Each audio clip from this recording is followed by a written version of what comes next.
Yes. तो बच्चों कल जो हम लोगों ने पढ़ रखा था उसी को आज मैं थोड़ा एक्सप्लेन करूंगा। ठीक है, हम लोग बात कर रहे थे बेटा न्यूक्लियोफिलिक सब्स्टिट्यूशन रिएक्शन को। ठीक है, जिसको अपन एसएन बोलते हैं, न्यूक्लियोफिलिक सब्स्टिट्यूशन, जिसके दो पार्ट थे, एसएन 1 एसएन 2। पहले इस पे फोकस हम लोग कर रहे थे। तो एसएन 1 के बारे में, यस, एसएन 1 के बारे में कल आपको मैंने एक्सप्लेन किया हुआ था। ठीक है, तो क्वेश्चन ये है कि इस न्यूक्लियोफिलिक सब्स्टिट्यूशन के अंदर थोड़ा सा अलग तरीके से हम देखने की कोशिश करेंगे कि रिएक्शन या जो मैकेनिज्म है, ये जो प्रोसेस है, वो किस तरीके से और हम इसको बेटर डिफाइन कर सकते हैं एडवांस लेवल को लेकर। ठीक है, तो जैसा आपको मैंने कल डिस्कस किया था न्यूक्लियोफिलिक सब्स्टिट्यूशन में, मैं आज फिर से डिफाइन करूंगा the reaction the reaction initiate the reaction initiate with attack of nucleophile on given electrophile so that a leaving group can be removed from it। इसमें आपका जो इलेक्ट्रोफाइल है, जो इलेक्ट्रोफाइल जनरेट होगा, ठीक है, वो इलेक्ट्रोफाइल कौन सा होगा बच्चों? कैटेगरी कौन सी क्लास कैटेगरीज की होगी? 4। इलेक्ट्रोफाइल की कैटेगरी 4 जो थी, बस वो कैटेगरी आपकी इलेक्ट्रोफाइल्स की यहाँ पे आएगी। ठीक है, इसके बाद एक लिविंग ग्रुप यहाँ से रिलीज होगा, न्यूक्लियोफाइल अटैक करेगा। तो मतलब बेसिक रिएक्शन वही है कि RLG। इसके आज मैं रिएक्शन भी डिस्कस करूंगा इसके ऊपर। ठीक है, पहले कल वाले पोर्शन को थोड़ा सा रिवाइज कर लेते हैं, आपको एक बार रिफ्रेश करना जरूरी है, चीजें आपको क्लियर हो जाएगी। न्यूक्लियोफाइल बच्चों अटैक करेगा, यहाँ से लिविंग ग्रुप बाहर निकलेगा। तो Lg- leaving group is also a nucleophile but it is weak nucleophile. ठीक है, और कल लिविंग ग्रुप के ऊपर हम लोगों ने डिस्कशन किए थे, क्वेश्चंस भी आपको बताए थे। तो यहाँ से बन जाएगा RNU आपका प्रोडक्ट, और लिविंग ग्रुप चला जाएगा सॉल्वेंट के अंदर। तो जो लिविंग ग्रुप है वो भी न्यूक्लियोफिलिक नेचर है, अटैक कर रहा है वो भी न्यूक्लियोफाइल है। ठीक है, दोनों ही आपके न्यूक्लियोफिलिक नेचर, लेकिन स्ट्रांग होगा। जो अटैक करेगा वो स्ट्रांग होगा, और जो रिलीज होगा वो आपका वीक होगा। ठीक है, कल की बात को ही मैं एक्सप्लेन कर रहा हूँ, कल की बात को मैं समझा रहा हूँ।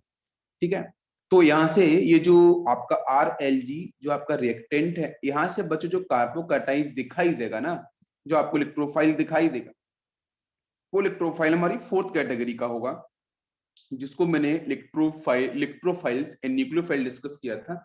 उसके अंदर मैंने बात करी थी आपकी टोटल 4th कैटेगरी की। ठीक है, तो 4th कैटेगरी का आपका यहाँ पे डिफाइन हो।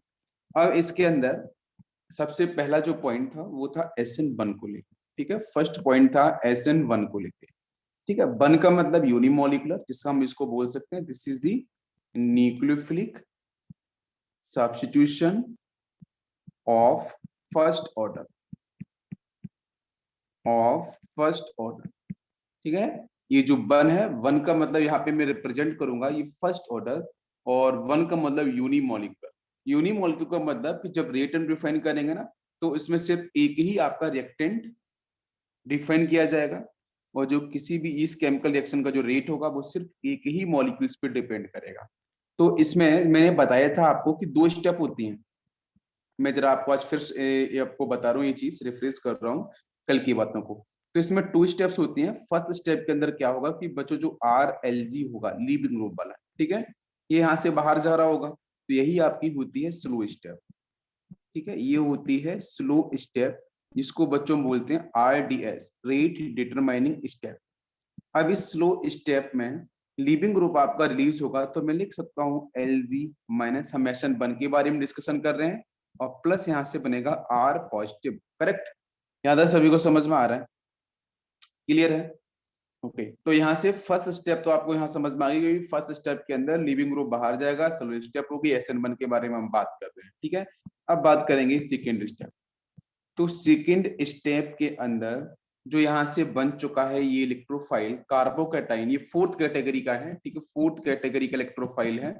तो ये इलेक्ट्रोफाइल जो होगा आर पॉजिटिव, इसके साथ बच्चों जो लीविंग ग्रुप होगा वो इजिली यहाँ पे अटैक करेगा, और ये स्टेप होगी आपकी फास्ट स्टेप, ठीक है, फास्ट स्टेप। और यहाँ से आपका आंसर मिल जाएगा RLG, ठीक है, ये बन जाएगा आपका यहाँ से product. Sorry this is nucleophile, 1 second, ठीक है, यहाँ से आपका तो LG ग्रुप तो बाहर जा चुका है, न्यूक्लियोफाइल आपका यहाँ से अटैक करेगा, तो ये बन जाएगा आपका RNU, ये हो जाएगा आपका यहाँ से प्रोडक्ट। और बाकी जो लिविंग ग्रुप है वो जाएगा आपके सॉल्वेंट के अंदर, ठीक है, सॉल्वेंट जो भी हम पोलर प्रोटेक्ट सॉल्वेंट वगैरह यूज करेंगे वहां पे आपका ये जाएगा।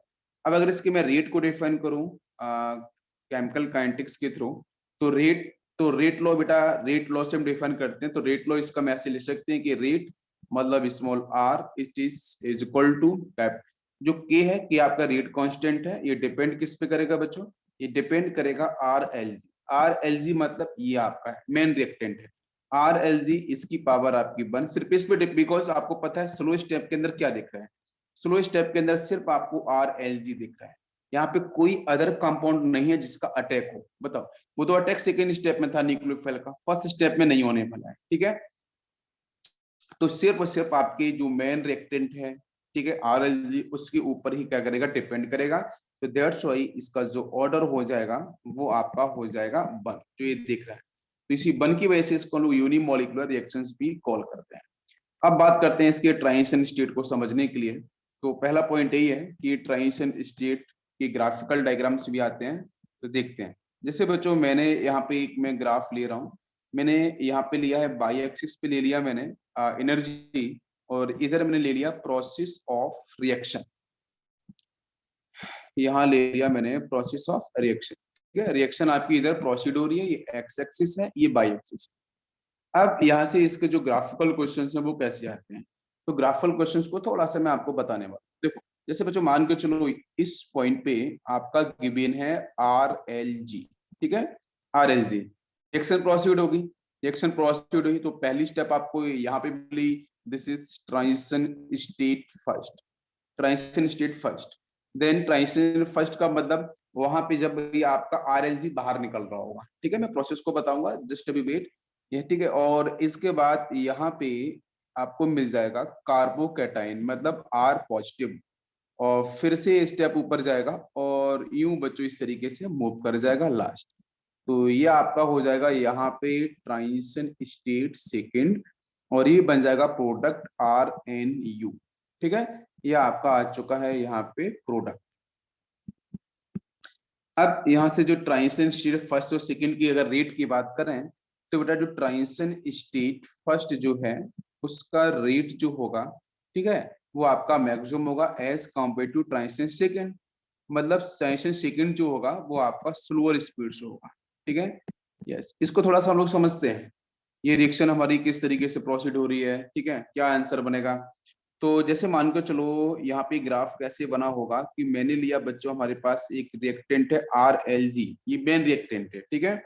तो सबसे पहले स्टेप के अंदर RLG से जो लीविंग ग्रुप है वो आपका बाहर जा रहा होगा, ठीक है। तो RLG में तो यहाँ से ये जो बॉन्ड है, ये जो आपका LG और जो लीविंग ग्रुप है और जो कार्बन के बीच में जो बॉन्ड होगा, ठीक है, वो आपका कोवलेंट बॉन्ड क्या होगा, यहाँ से वीक होगा, जिसको मैंने डैश डैश से बनाया है। ये बॉन्ड वीक हो रहा है तो इसके पास बच्चों चार्ज क्या होगा, डेल माइनस, इसके पास चार्ज डेल पॉजिटिव, थोड़ा नेगेटिव, ठीक है, बिकॉज वो लीविंग ग्रुप बाहर जाना चाहेगा, वो न्यूक्लियोफिलिक इन नेचर है, इलेक्ट्रॉन्स को विथड्रॉ करने की टेंडेंसी होल्ड करता है, उस पर डेल माइनस, इसके पास डेल पॉजिटिव, परफेक्ट समझ में आ रहा है। अब यहाँ से क्या हुआ कि ये बॉन्ड बच्चों यहाँ से हो गया ब्रेक, तो लीविंग ग्रुप गया बाहर, तो यहाँ से हो गया R पॉजिटिव और ये हो गया आपका LG माइनस, ठीक है।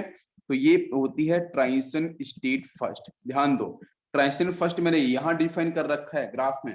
तो RLG आपका रिएक्टेंट है, ऑब्वियसली रिएक्टेंट के पास थोड़ी बहुत तो एनर्जी होती है, तो मैं आपको यहाँ पे बाई एक्सिस पे एनर्जी को रिलेट कर सकता हूँ। देखो ये RLG की एनर्जी यहाँ पे है, ठीक है, पोटेंशियल एनर्जी, रिएक्शन प्रोसीड हुई तो ट्रांजिशन स्टेट 1 आपको समझ, ट्रांजिशन 1 का मतलब ये जो कंडीशन मिल रही, ये वाली कंडीशन, ये आपकी ट्रांजिशन स्टेट फर्स्ट को रिप्रेजेंट कर, ये पूरा का पूरा ये ट्रांजिशन स्टेट फर्स्ट को रिप्रेजेंट करेगी।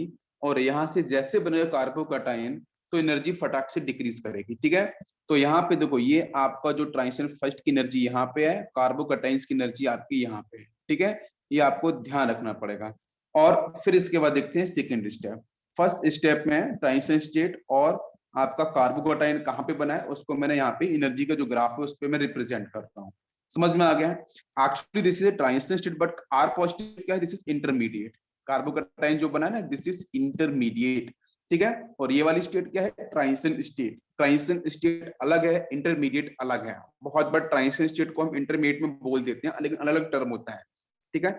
इंटरमीडिएट आपका कार्बोकैटायन है, ट्रांजिशन स्टेट आपकी ये है जो आपको यहाँ पे दिखाई दे रही है, बॉन्ड ब्रेकिंग होने वाली, ठीक है। अब आते हैं सेकंड स्टेप में। तो सेकंड स्टेप में क्या हुआ कि जो कार्बोकैटायन बन चुका है, अब ये जो कार्बोकैटायन यहाँ बन चुका था, तो अब इसके साथ फिर से किसका अटैक होगा बताओ बेटा? सेकंड स्टेप में न्यूक्लियोफाइल का अटैक होगा।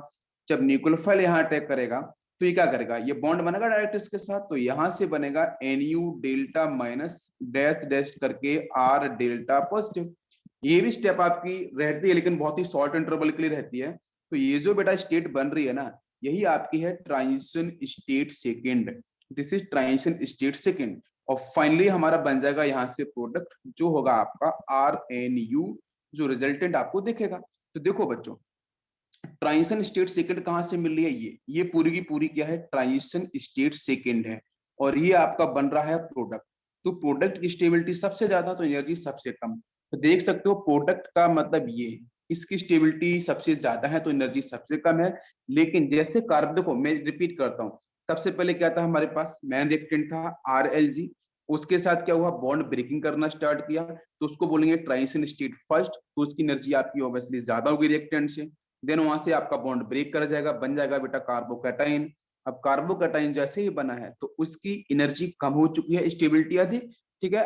तो ऑब्वियसली यहाँ पे थर्ड डिग्री वाले आते हैं, तो ऑब्वियसली बिकॉज इंटरमीडिएट की स्टेबिलिटी हमेशा अधिक होती है बच्चों ट्रांजिशन स्टेट से। किसी भी केमिकल रिएक्शन में कितने भी ट्रांजिशन स्टेट मिल जाएं, उनके कंपैरिजन में इंटरमीडिएट की स्टेबिलिटी हमेशा ज्यादा होती है, एनर्जी कम होती है। आपको ध्यान रखना पड़ेगा, ट्रांजिशन स्टेट अलग है, इंटरमीडिएट अलग है, दोनों का मतलब अलग अलग है, ठीक है।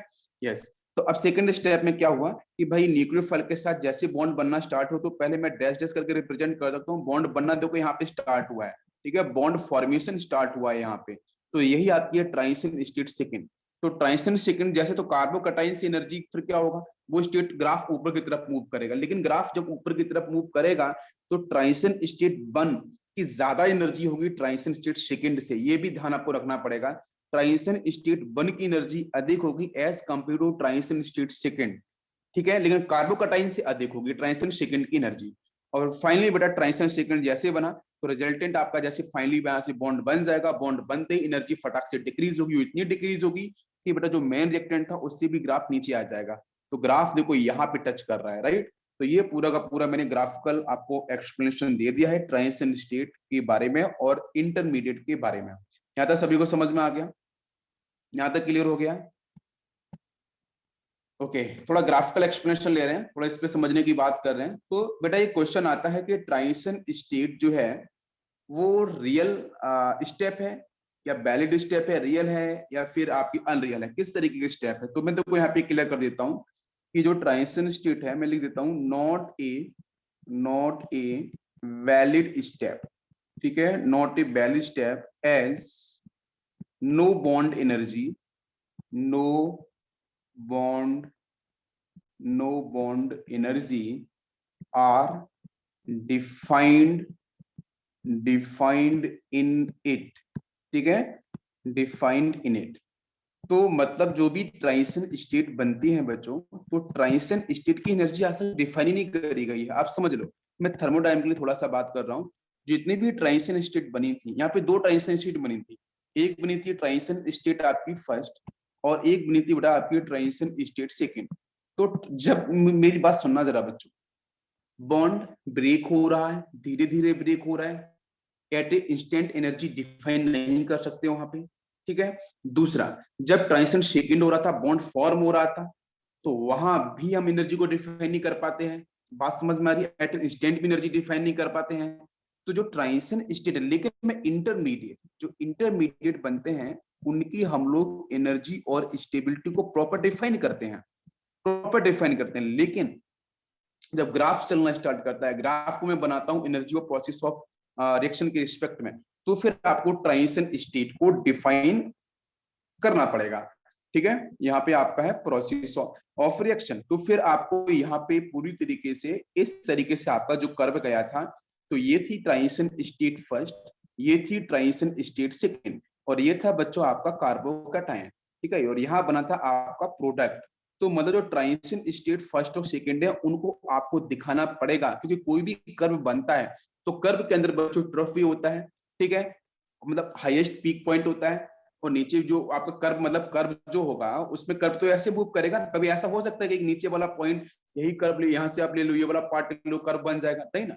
तो एक पीक पॉइंट जो होगा, तो वो पीक पॉइंट क्या रिप्रेजेंट करता है, एनर्जी के बारे में बताता है, लेकिन उस एनर्जी को हम एक्यूरेटली डिफाइन नहीं कर पाते, ये बात समझ लो।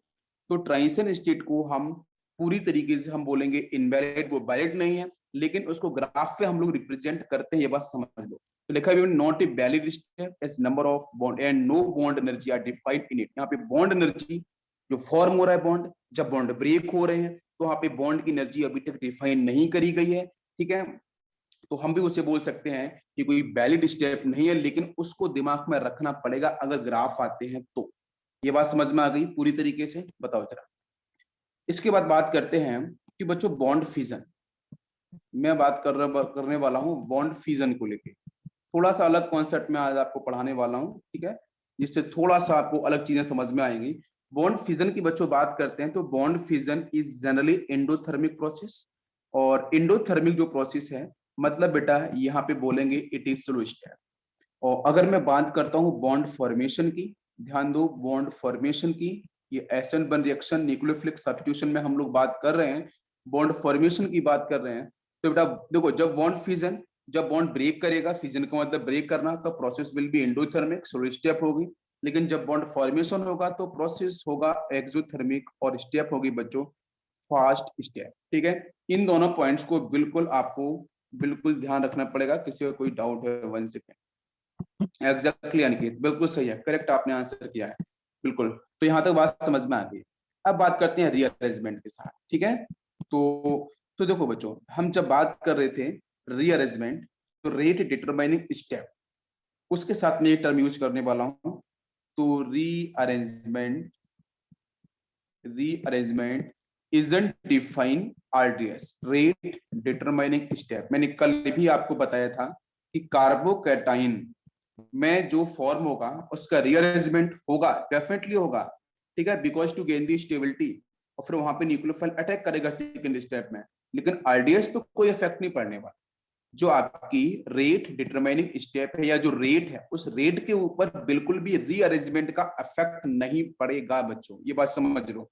ठीक है, तो यहाँ पे रेट के ऊपर कोई भी अफेक्ट नहीं होने वाला है, कोई भी चेंज नहीं होने वाला है। जैसे मैं यहाँ पे आपको बताऊं, जैसे मैंने लिया यहाँ पे रिएक्टेंट आर एल जी, यहाँ से बेटा निकल गया है आर पॉजिटिव कार्बोकैटाइन, प्लस आपका बन चुका है L G minus. No doubt this is rate determining step. First step is rate determining obviously, because यहाँ कार्बोकैटाइन बनेगा, तो कार्बन रीअरेंजमेंट वो डिफाइन नहीं होगा आपके, ठीक है, आरडीएस के थ्रू। तो ये फर्स्ट स्टेप, सेकंड स्टेप। अब नाउ अब सेकंड स्टेप के अंदर बच्चों रीअरेंजमेंट होता है। आपको मेरी बात समझ में आ रही है? फर्स्ट स्टेप में कोई भी रीअरेंजमेंट नहीं होने वाला है, सेकंड स्टेप में रीअरेंजमेंट होगा जब आपका न्यूक्लियोफाइल अटैक करेगा। आपको मेरी बात समझ में आई? तो यही आर पॉजिटिव जो कार्बोकैटाइन है, इसका आपका जो रीअरेंजमेंट है, रिंग एक्सपेंशन है, रिंग कॉन्ट्रैक्शन है, सब कुछ सेकंड स्टेप में ही होगा। जब सेकंड स्टेप में होगा तो this step is fast step. आपको पता है बहुत सही, ये फास्ट स्टेप है, तो यहाँ से आर एन यू बन जाएगा जल्दी से। ठीक है, प्रोसेस मैंने ऊपर डिफाइन कर दिया। बॉन्ड फॉर्मेशन आपका यहाँ पे एक्सो है, फास्ट है, और बॉन्ड फिजन आपका इंडो है, स्लो है। तो सेकंड स्टेप आपकी क्या होगी? मैं देखो थर्मोडायनेमिकल कॉन्सेप्ट भी साथ में लेके चल रहा हूँ, एडवांस की बात कर रहा हूँ, मेंस वाला क्वेश्चन कल मैंने बता दिया था आपको। ठीक है, सीईटी मेंस वगैरह सब कुछ। तो आरएनयू बन जाएगा, ये आपका प्रोडक्ट होगा। ठीक है, अब यहाँ पे जब आपको ये सेकंड स्टेप, कभी भी आरडीएस तो होती नहीं है, ठीक है, तो रीअरेंजमेंट सेकंड स्टेप में होता है। तो इसलिए मैंने बोला था कि कभी भी जो रेट जो होगा, वो रेट डिपेंड करता है बच्चों किस पे? आरएलजी पे डिपेंड करता है। कार्बोकटाइंस पे तो डिपेंड करता नहीं, आपको पता है, बिकॉज कार्बोकटाइन तो सेकंड स्टेप में अटैक करता है न्यूक्लियोफाइल के साथ, आपको क्लियर बात है। तो रेट हमारा सिर्फ डिपेंड करता है SN1 के अंदर RLG की पावर 1 पे, ये आपको पता है। तो कार्बोकटाइंस में कितना एक्सपेंशन हो, कितना चेंज हो, कितनी स्टेबिलिटी गेन हो, उस पर कोई भी अफेक्ट नहीं पड़ने वाला रेट के साथ। क्या आपको मेरी बात समझ में आ रही है? बताओ जल्दी से, यहाँ तक बात क्लियर है? क्योंकि सेकंड स्टेप में वो आपका पॉसिबल होगा। यस, नेक्स्ट एक और ग्राफ लेता हूं थोड़ा, एक और कॉन्सेप्ट को समझाने के लिए। देखो बच्चों, यहाँ पे लिया है मैंने एनर्जी बाई एक्सिस पे, और यहाँ ले लिया मैंने प्रोसेस ऑफ रिएक्शन, ठीक है, प्रोसेस ऑफ रिएक्शन। मैंने यहाँ पे सपोज इस तरीके से कर्व बनाया, ये कर्व मैंने यहाँ से स्टार्ट किया और ये इस तरीके से, और लाइक दिस, यूं, और लास्ट ये, ठीक है। ये मैंने कर्व इस तरीके से ड्रॉ किया है। इसमें मैं कुछ नई टर्म को समझाने वाला हूँ। देखो बच्चों, यहाँ पे क्या होगा, ये आपका क्या होगा, ये होगा आपका RLG, ठीक है, मेन रिएक्टेंट, उसकी एनर्जी यहाँ पे है। इसके बाद ये फर्स्ट स्टेप जो आपको दिख रहा है, ठीक है, यस, ये जो क्रिस्ट आपको दिख रही है इसके बारे में बात कर रहे हैं, ठीक है, दिस इज दी CREST, ठीक है, ये सारे के सारे जो है टॉप मोस्ट पोजिशन यही है, ठीक है। अच्छा, और ये आपके ट्रॉफ्स हैं, ठीक है, यस, ये जो आपके ये जो लोअर पॉइंट्स जो आपको दिख रहे हैं, यस, ठीक है। अच्छा, तो अब हमें लिख देता हूं, यहाँ पे ये पॉइंट्स आपके हैं TROUGH, ठीक है। अब क्वेश्चन हमारा ये है कि यहाँ से ट्रांजिशन स्टेट कितने मिलने वाले हैं। अगर क्वेश्चन में ट्रांजिशन स्टेट दे रखी है, मैं क्वेश्चन पूछूंगा कि जो इंटरमीडिएट की हम लोग बात करते हैं, तो इंटरमीडिएट को हम कैसे डिफाइन करें। तो इंटरमीडिएट को किसी भी गिवन रिएक्शन में, किसी भी गिवन कर्व के अंदर कितने इंटरमीडिएट होंगे, तो हाउ कैन यू डिफाइन। तो बेटा हम निकाल सकते हैं बहुत सिंपल तरीके से, टोटल नंबर ऑफ ड्रॉप्स आपको जो देख रहे हैं, ठीक है, वो सारे के सारे जो नंबर्स होंगे वही डिफाइन करेंगे बेटा इंटरमीडिएट को। या फिर मैं बोल सकता हूं कि टोटल नंबर ऑफ क्रिस्ट -1 कर लो, ठीक है, जो पीक पॉइंट दिख रहे हैं टोटल क्रिस्ट -1 कर दो, तो भी आपको वो इंटरमीडिएट को डिफाइन करेगा। क्या आपको मेरी बात समझ में आ रही है? तो मुझे बताओ जरा, यहाँ पे टोटल नंबर ऑफ इंटरमीडिएट कैसे डिफाइन करें। तो क्रिस्ट बच्चों की कितनी है भाई, RLG तो यहाँ से स्टार्ट हुआ था, उसको तो हम काउंट कर नहीं सकते हैं। तो मुझे बताओ टोटल नंबर ऑफ क्रिस्ट बच्चों कितनी दिख रही है, एक ये 1 दिख रही है, ये 2 दिख रही है, एक ये 3 दिख रही है। तो 3 - 1 करेंगे 2। तो इस गिवन ग्राफ या किसी भी गिवन केमिकल रिएक्शन के अंदर, तो हाउ मेनी इंटरमीडिएट, तो इंटरमीडिएट बच्चों कितने हो जाएंगे 2। ये बात समझो, थोड़ा सा मैं आपको अलग लेवल पे लेके जा रहा हूँ, आपको समझ में आ रहा होगा चीजें, ठीक है, बिल्कुल। अब मैं पूछूं यहाँ पे ट्रांजिशन स्टेट कितनी है बच्चों। तो ट्रांजिशन स्टेट आपको दिख रही है फटाफट से, this is first transition state, this is second transition state, this is third transition state.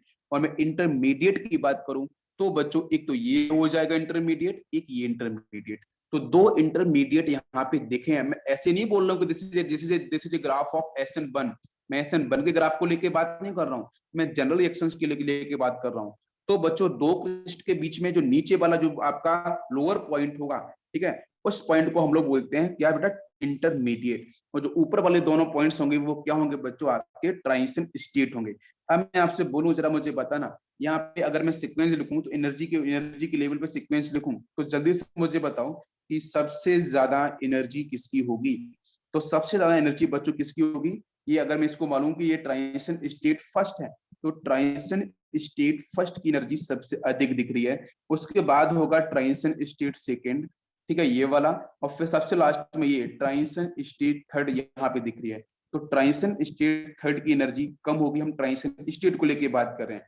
Intermediate की बात करेंगे तो जो सेकेंड इंटरमीडिएट दिख रहा है, देखो वो यहाँ पे है और यहाँ पे है। तो अगर मैं इंटरमीडिएट की बात करूं तो जो इंटरमीडिएट सेकेंड होगा उसकी एनर्जी आपकी कम होगी as compare to intermediate first. Correct है? तो पूरी बात समझ में आ रही है यहाँ तक?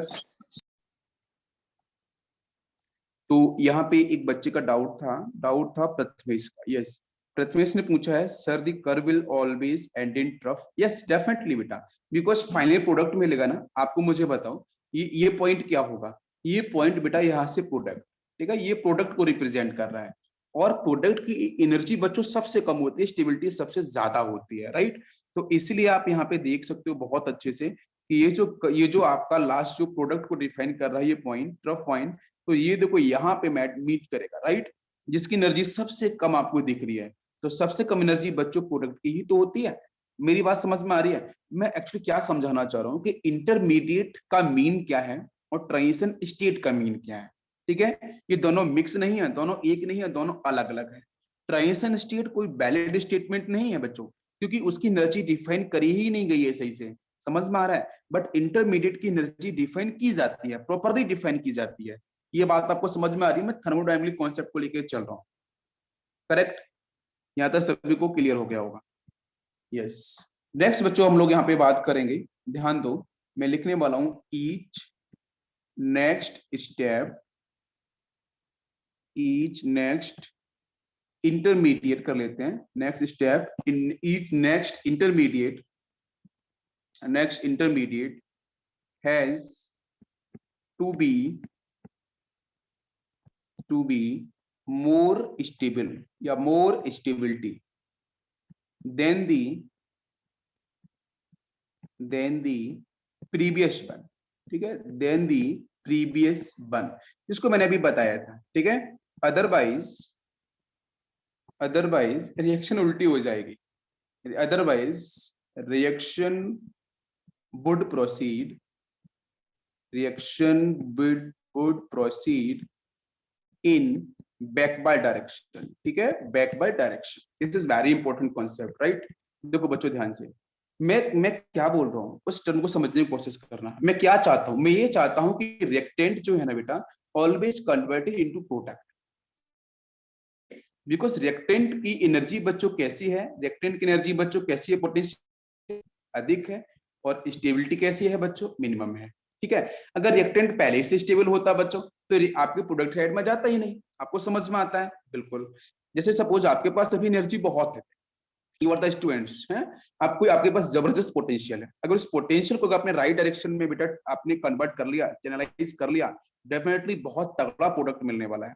जो बच्चा जितनी ज्यादा पोटेंशियल एनर्जी को सही डायरेक्शन में चैनलाइज करेगा, उसका बेटा उतना ही ज्यादा बेटर रिजल्ट और जो फ्यूचर है वो अपने हाथों से बना लेगा, अपने हाथों से क्रिएट कर लेगा। ये बात मेरी बिल्कुल वैलिड है और ये नेचुरल है। ठीक है, इसमें कोई पॉइंट इधर उधर नहीं है। तो मैं वही बोलना चाह रहा हूँ कि रिएक्टेंट की अगर बेटा स्टेबिलिटी ज्यादा होती तो रिएक्टेंट क्यों जाता प्रोडक्ट में? भाई मेरे नहीं जाता ना। तो रिएक्टेंट की एनर्जी बच्चों अधिक होती है किसी कंपैरिजन में, प्रोडक्ट के कंपैरिजन में, और इसकी स्टेबिलिटी बेटा कम होती है। लेकिन प्रोडक्ट के बेटा प्रोडक्ट में क्या होगा? प्रोडक्ट की साइड में एनर्जी कम हो जाएगी, स्टेबिलिटी अधिक हो जाएगी।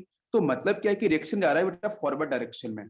तो फॉरवर्ड डायरेक्शन में रिएक्शन को ले जाने के लिए मुझे थर्मोडायनेमिकली क्या समझना है? तो अभी मैंने जो ग्राफ बताई थी उसी ग्राफ को मैंने यहाँ पे स्टेट किया हुआ है। तो ग्राफ में क्या लिखा है? ईच नेक्स्ट इंटरमीडिएट, सुनना जो नीचे वाले हैं, ठीक है, intermediate has to be more stable. अधिक स्टेबल होगा अगला वाला, बिल्कुल। अगर वो स्टेबल नहीं होता ना, मैंने भी ग्राफ जो बनाया था, अगर आपको ग्राफ थोड़ा सा ऑब्जर्व हो रहा हो, इस तरीके से मैंने ग्राफ बनाया था बच्चों। तो हर एक नया जो नेक्स्ट इंटरमीडिएट जो मिल रहा था, अगर उसकी स्टेबिलिटी बच्चों ज्यादा नहीं होगी नेक्स्ट अगले वाले की पहले वाले से, तो आपका रिएक्शन बच्चों फॉरवर्ड जाएगा ही नहीं। अगर स्टेबिलिटी ज्यादा होगी तभी तो फॉरवर्ड जाएगा, और मुझे फॉरवर्ड डायरेक्शन में ही जाना है, मुझे बनाना है प्रोडक्ट फ्रॉम द रिएक्टेंट। आपको समझ में आ रहा है? तो इसका मतलब मैंने वही बोला कि each next intermediate has to be more stable, less energy than the previous one, otherwise reaction would proceed in backward direction. Otherwise reaction backward direction आपकी शिफ्ट कर जाती है। ये बात समझ में आ गई? कंफर्म है? क्लियर है? किसी भी रिएक्शंस के लिए एप्लीकेबल है। नेक्स्ट बच्चों हम बात कर रहे हैं rate of reaction in SN1 directly proportional to. अब ना क्वेश्चन हमारा ये है, जरा बताना, क्या मैं इस रेट ऑफ रिएक्शन को स्टेबिलिटी ऑफ कार्बोकटाइंस के रीअरेंजमेंट पे डिफाइन करूं या किस पॉइंट पे डिफाइन करूं? बताओ मुझे। या फिर मैं रेट, जब मैं रेट का टर्म लिखता हूं तो रेट के टर्म का मुझे बताओ यहाँ पे जो एक्सप्लेनेशन होगा वो किस पे डिपेंड करेगा?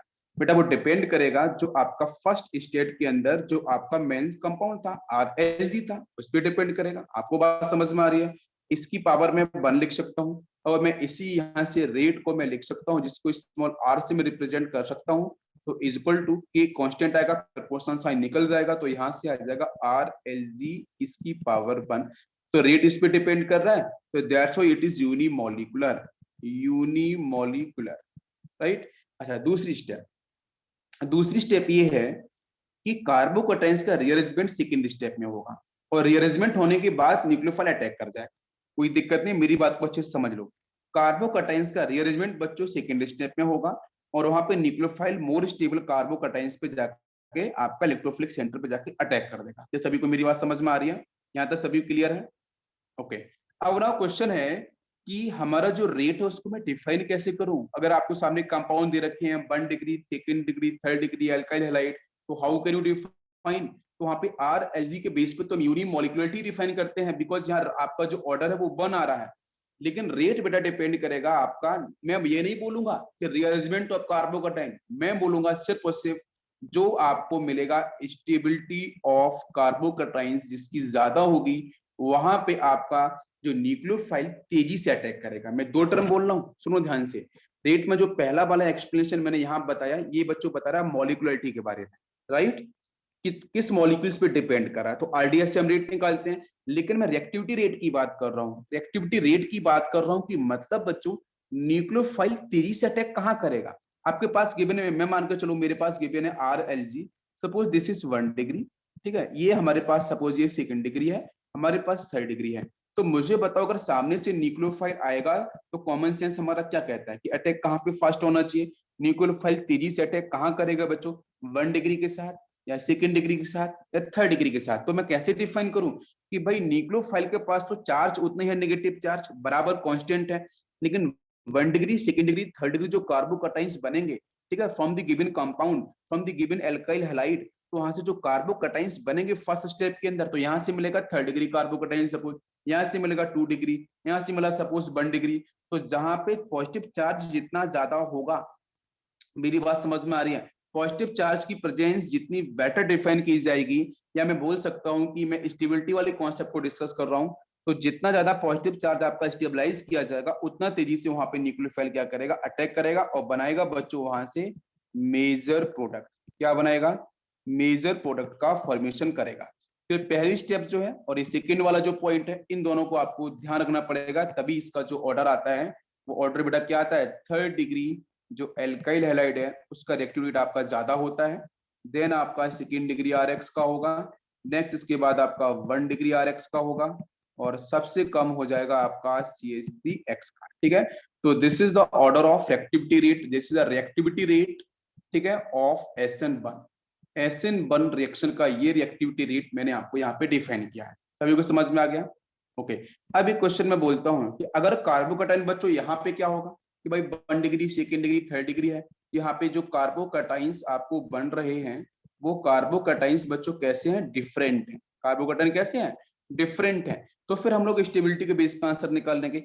अगर बच्चों कार्बोकटाइन सेम होते हैं तो फिर कैसे निकालें बताओ? अगर मैं यहाँ पे लिख रहा हूँ कि इफ कार्बोकटाइन अगर बच्चों सेम होते हैं तो रिएक्टिविटी रेट हम लोग कैसे निकालें? तो न्यूक्लियोफाइल का अटैक कहाँ पे फास्ट होगा? डिफरेंट होंगे तो कोई इश्यू नहीं है, बिल्कुल आप निकाल पाओगे, बिल्कुल। Stability of carbocation will define major product, बिल्कुल करेक्ट है, बिल्कुल सही है, ठीक है, यस। तो अभी देखो मैं क्या बोल रहा हूँ कि अगर आपका कार्बोकटाइन डिफरेंट होगा तो हम स्टेबिलिटी के बेस पर ऑर्डर निकाल देंगे, भाई ये थर्ड डिग्री है, ये सेकंड डिग्री है, ये 1 डिग्री है, ये CH3 प्लस बनेगा। लेकिन अगर बच्चों कार्बोकटाइन सारे के सारे सेम डिग्री के हो जाएं तो फिर हम आंसर हम कैसे डिफाइन करेंगे? तो हम रिएक्टिविटी रेट को कैसे निकालेंगे? कोई बताएगा मुझे? GOC1 का ही सेक्शन है, थोड़ा सा आप आइडिया लगाओगे तो पता चल जाएगा। अगर कार्बोकटाइन सेम हो गए तो बच्चों हम कैसे आंसर निकालेंगे? जल्दी से बताओ। अगर कार्बोकटाइन सेम हो जाते हैं, ठीक है, तो आंसर कैसे बनेगा बताओ? अरे भाई सीधा सा है, तो फिर रेट डिपेंड करेगा लीविंग ग्रुप टेंडेंसी। तो रेट डिपेंड करेगा लीविंग ग्रुप टेंडेंसी पे। जैसे मान के चलो बच्चों सारे के सारे थर्ड डिग्री हैं, सुनना, स्टेबिलिटी नहीं, स्टेबिलिटी नहीं, मैं लीविंग ग्रुप टेंडेंसी की बात कर रहा हूं, ध्यान दो। मैं फिर से रिपीट करता हूं, अगर कार्बोकटाइंस बच्चों अलग अलग डिग्री के बन रहे हैं, 1 डिग्री है, सेकंड डिग्री है, थर्ड डिग्री है, कोई इश्यू नहीं है। आप डिग्री डिग्री के बेस पे stability of carbocation you know very well कि third degree is more stable, second degree उससे कम, 1 डिग्री उससे कम, CH3 प्लस उससे कम, तो स्टेबिलिटी निकल जाएगा। अगर कार्बोकटाइन डिफरेंट होते हैं, अगर कार्बोकटाइन सेम होते हैं तो क्या किया जाए? अगर सारे के सारे जो गिवन ऑप्शन, जैसे फर्स्ट कंपाउंड ले लूं मैं यहाँ पे, suppose this is RX, second compound ये R1 है, R2X है, मैं इस तरीके से बोल रहा हूँ, तो यहाँ पे जो अभी क्वेश्चन हमारा ये है कि मैंने कार्बोकटाइंस को सेम लिया है, तो मैं क्या करता हूँ, ये इस तरीके से मैं डिफाइन कर देता हूँ। 1 सेकेंड, इसको थोड़ा सा मैं चेंज करके अलग तरीके से लिखता हूँ जो आपको बेटर समझ में आ जाएगा। ध्यान देना, मैं यहाँ पे ऐसे लिख देता हूँ बेटा कि आर, यहाँ पे मैंने सपोज लिख दिया है कि suppose this is leaving group 1, ऐसे लिखा है मैंने। Suppose this is the leaving group 1, मैंने लिखा है बच्चों R, this is leaving group 2। आप मुझे बताओ कि बेटा ये जो आपको दे रखे हैं ये फर्स्ट रिएक्टेंट है, सेकेंड रिएक्टेंट है, ठीक है। तो आप मुझे बताओ कि इन दोनों में से अगर सामने से बच्चों न्यूक्लियोफाइल आएगा तो अटैक कहाँ फर्स्ट करेगा, एक्टिविटी कैसे डिफाइन की जाएगी। भाई एल्काइल पार्ट तो सेम है ना, ऊपर वाले केस में क्या था, फर्स्ट केस में एल्काइल पार्ट डिफरेंट, तो we will check stability of carbocation, attack वहीं पे फर्स्ट करेगा न्यूक्लियोफाइल, खत्म कहानी। दूसरा केस, अगर अगर आपका एल्काइल पार्ट अगर बच्चों सेम हो जाता है, मैंने वही लिखा है, अगर कार्बोकैटायन, बिकॉज एल्काइल पार्ट से बनता है कार्बोकैटायन बनता है, अरे एल्काइल पार्ट से तो कार्बोकैटायन बनता है, अगर वो सेम हो गया तो हम बात करें कि जो लीविंग ग्रुप लगे हुए हैं, एलजी हम लोगों ने कल पढ़ रखा है, गुड एलजी कौन सा होगा, ठीक है। तो लीविंग ग्रुप का नेचर जिस न्यूक्लियोफाइल का अच्छा होगा, तो अच्छा लीविंग ग्रुप होगा, जो बेस्ट लीविंग ग्रुप होगा, वो उतना ही तगड़ा रिएक्टिविटी रेट को शो करेगा मैन गिवन कंपाउंड। क्या आपको मेरी बात समझ में आ रही है। तो उस समय आपका जो प्राइमरी फैक्टर होगा वो बेटा डिपेंड किस पे करेगा, लीविंग ग्रुप के ऊपर। बाकी कार्बोकैटायन आपको सेम मिलेंगे, तो उससे तो आंसर बनने वाला है नहीं। तो जितना तेजी से लीविंग ग्रुप बाहर जाएगा उतना तेजी से हमारा न्यूक्लियोफाइल अटैक कर जाएगा। समझ में आ गया। बताओ मुझे, मैं बोलूंगा अगर फर्स्ट में से एलजी ग्रुप जो लीविंग ग्रुप जो भी न्यूक्लियोफाइल अटैच है वो जितना तेजी से रिलीज होगा, तो जो सेकंड वाले में अगर लीविंग ग्रुप थोड़ा स्लो रिलीज हुआ, तो उस केस में फर्स्ट वाला तेजी से अगर रिलीज हो गया एलजी माइनस, तो वहां पे अटैक पहले न्यूक्लियोफाइल कर जाएगा, तो ऑब्वियसली फर्स्ट का रिएक्टिव रेट क्या हो जाएगा, ज्यादा as compare to second. Simple सा है, सभी को समझ में आ गया, यहां तक क्लियर है, सभी क्लियर हो गया। बताओ नेक्स्ट स्टेटमेंट। नेक्स्ट बच्चों में लेने वाला हूं यहाँ पे, ध्यान दो, rate of reaction change and it is a secondary factor, it is a secondary factor after carbocations stability, it is called secondary element effect, it is called secondary element effect।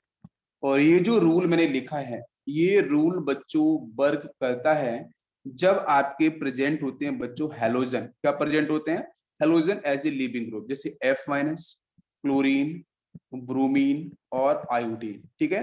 अगर आपके हेलोजन, ठीक है, अगर बच्चों halogen present होंगे as a leaving group, तो आपको यहाँ पे हालांकि कोई डिफरेंस ऐसा है नहीं, लेकिन इस बात को मैं इसलिए बता दूं क्योंकि यहाँ पे एक टर्म आता है बच्चों, ये जो टर्म इंपॉर्टेंट है, ठीक है। इस टर्म में मैं लिख रहा हूं, ये टर्म आपका है सेकेंडरी एलिमेंट इफेक्ट, इसको मैं समझाना चाह रहा हूं। तो क्या होता है, जब भी आपके, हालांकि जो जो प्राइमरी फैक्टर होगा वो कार्बोकैटायंस की स्टेबिलिटी होती है, मैं आपको बता चुका हूं बच्चों, ठीक है। कार्बोकैटायंस की stability is the primary factor. Secondary factor बच्चों लिविंग ग्रुप का नेचर।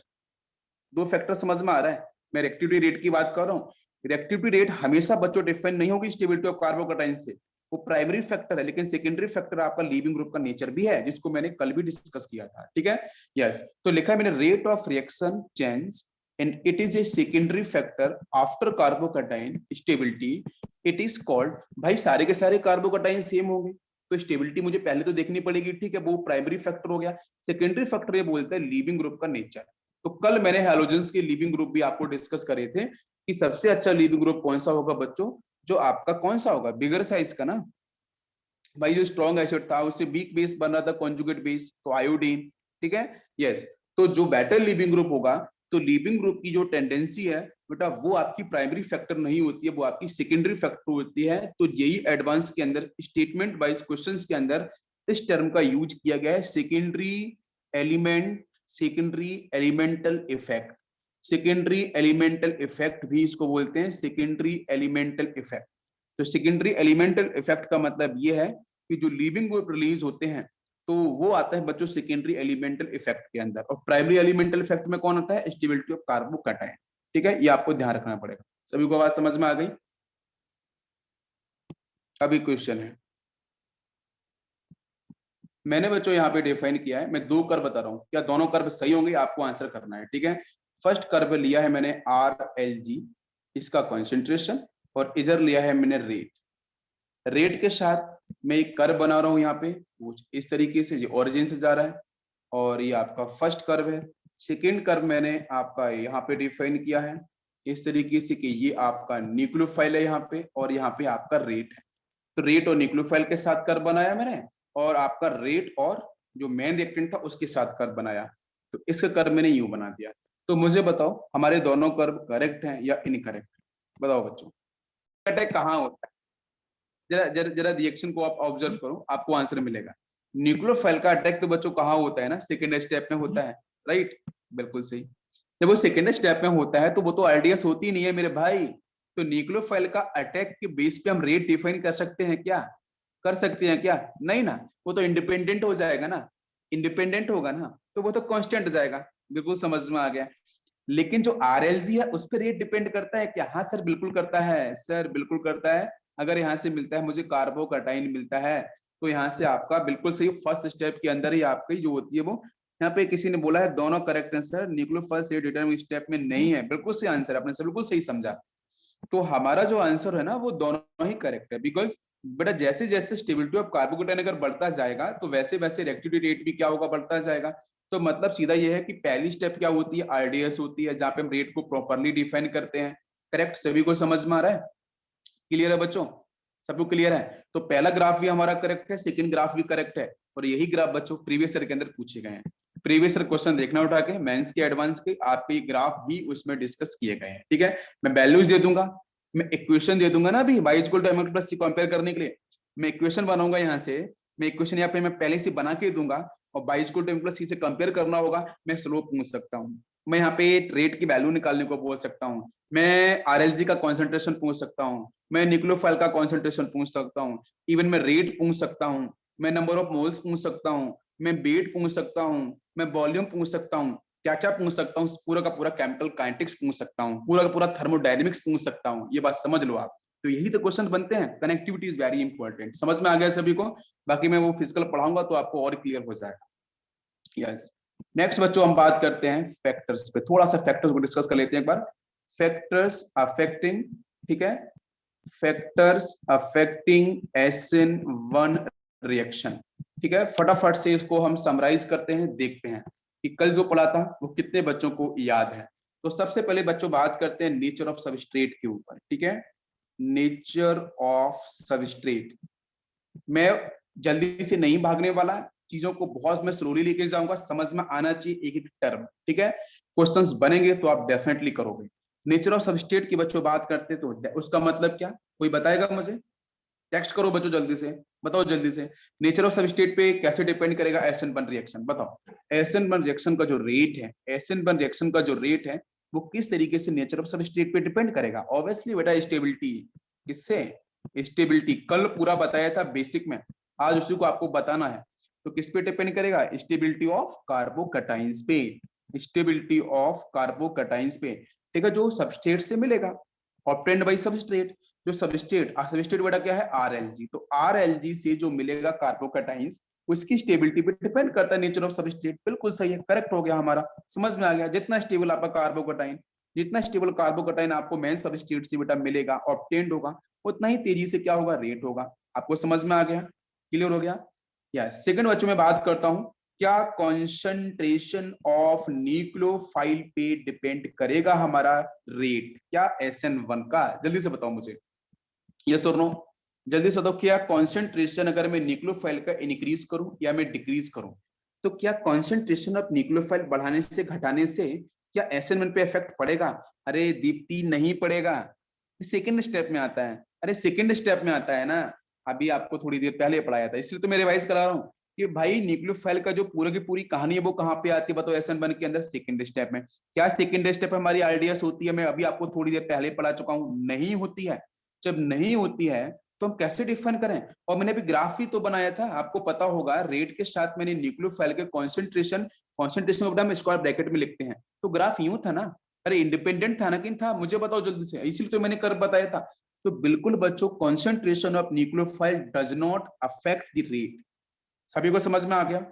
सभी को क्लियर हुआ कि नहीं हुआ? जल्दी से बताऊंगी। मैं सॉल्वेंट नहीं बोल रहा हूँ, मैं न्यूक्लियोफाइल बोल रहा हूँ।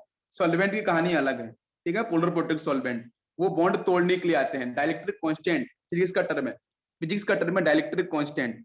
डाइलेक्ट्रिक कांस्टेंट का मतलब क्या? अगर 81 है वाटर मॉलिक्यूल्स का, एल्कोहल का सपोज 30-40 है, तो वो क्या उतना टाइम से उतना तेजी से उस बॉन्ड को ब्रेक करेगा जो कार्बन और एलजी के साथ होगा। या आपको मेरी बात समझ में आ रही है? जल्दी से बताइए। सॉल्वेंट समझ में आता है ना? सॉल्वेंट सॉल्वेंट काम करेगा, इस बॉन्ड को तोड़ने की कोशिश करेगा, लिविंग ग्रुप को बाहर निकालने के लिए। भाई डाइलेक्ट्रिक का मतलब क्या होता है? डाइलेक्ट्रिक का मतलब होता है जो डाइपोल है, जो पोलर बॉन्ड है, उस पोलर बॉन्ड को क्या करे भाई? बीक करे, उसको ब्रेक करे, उसको फिनिश करे, और एलजी यहां से बाहर जाएगा। और एलजी जैसे बाहर जाएगा तो उसके आसपास क्या होगा? वाटर मॉलिक्यूल उसको पकड़ लेगा, पकड़ लेगा तो उसकी मोबिलिटी खत्म हो जाएगी। समझ में आया कि नहीं आया? तो इसलिए हम पोलर प्रोटेक्ट सॉल्वेंट यहाँ पे एसन बन के अंदर यूज करते हैं। ये कहानी है। चलो समझ में यहां तक आ गया होगा।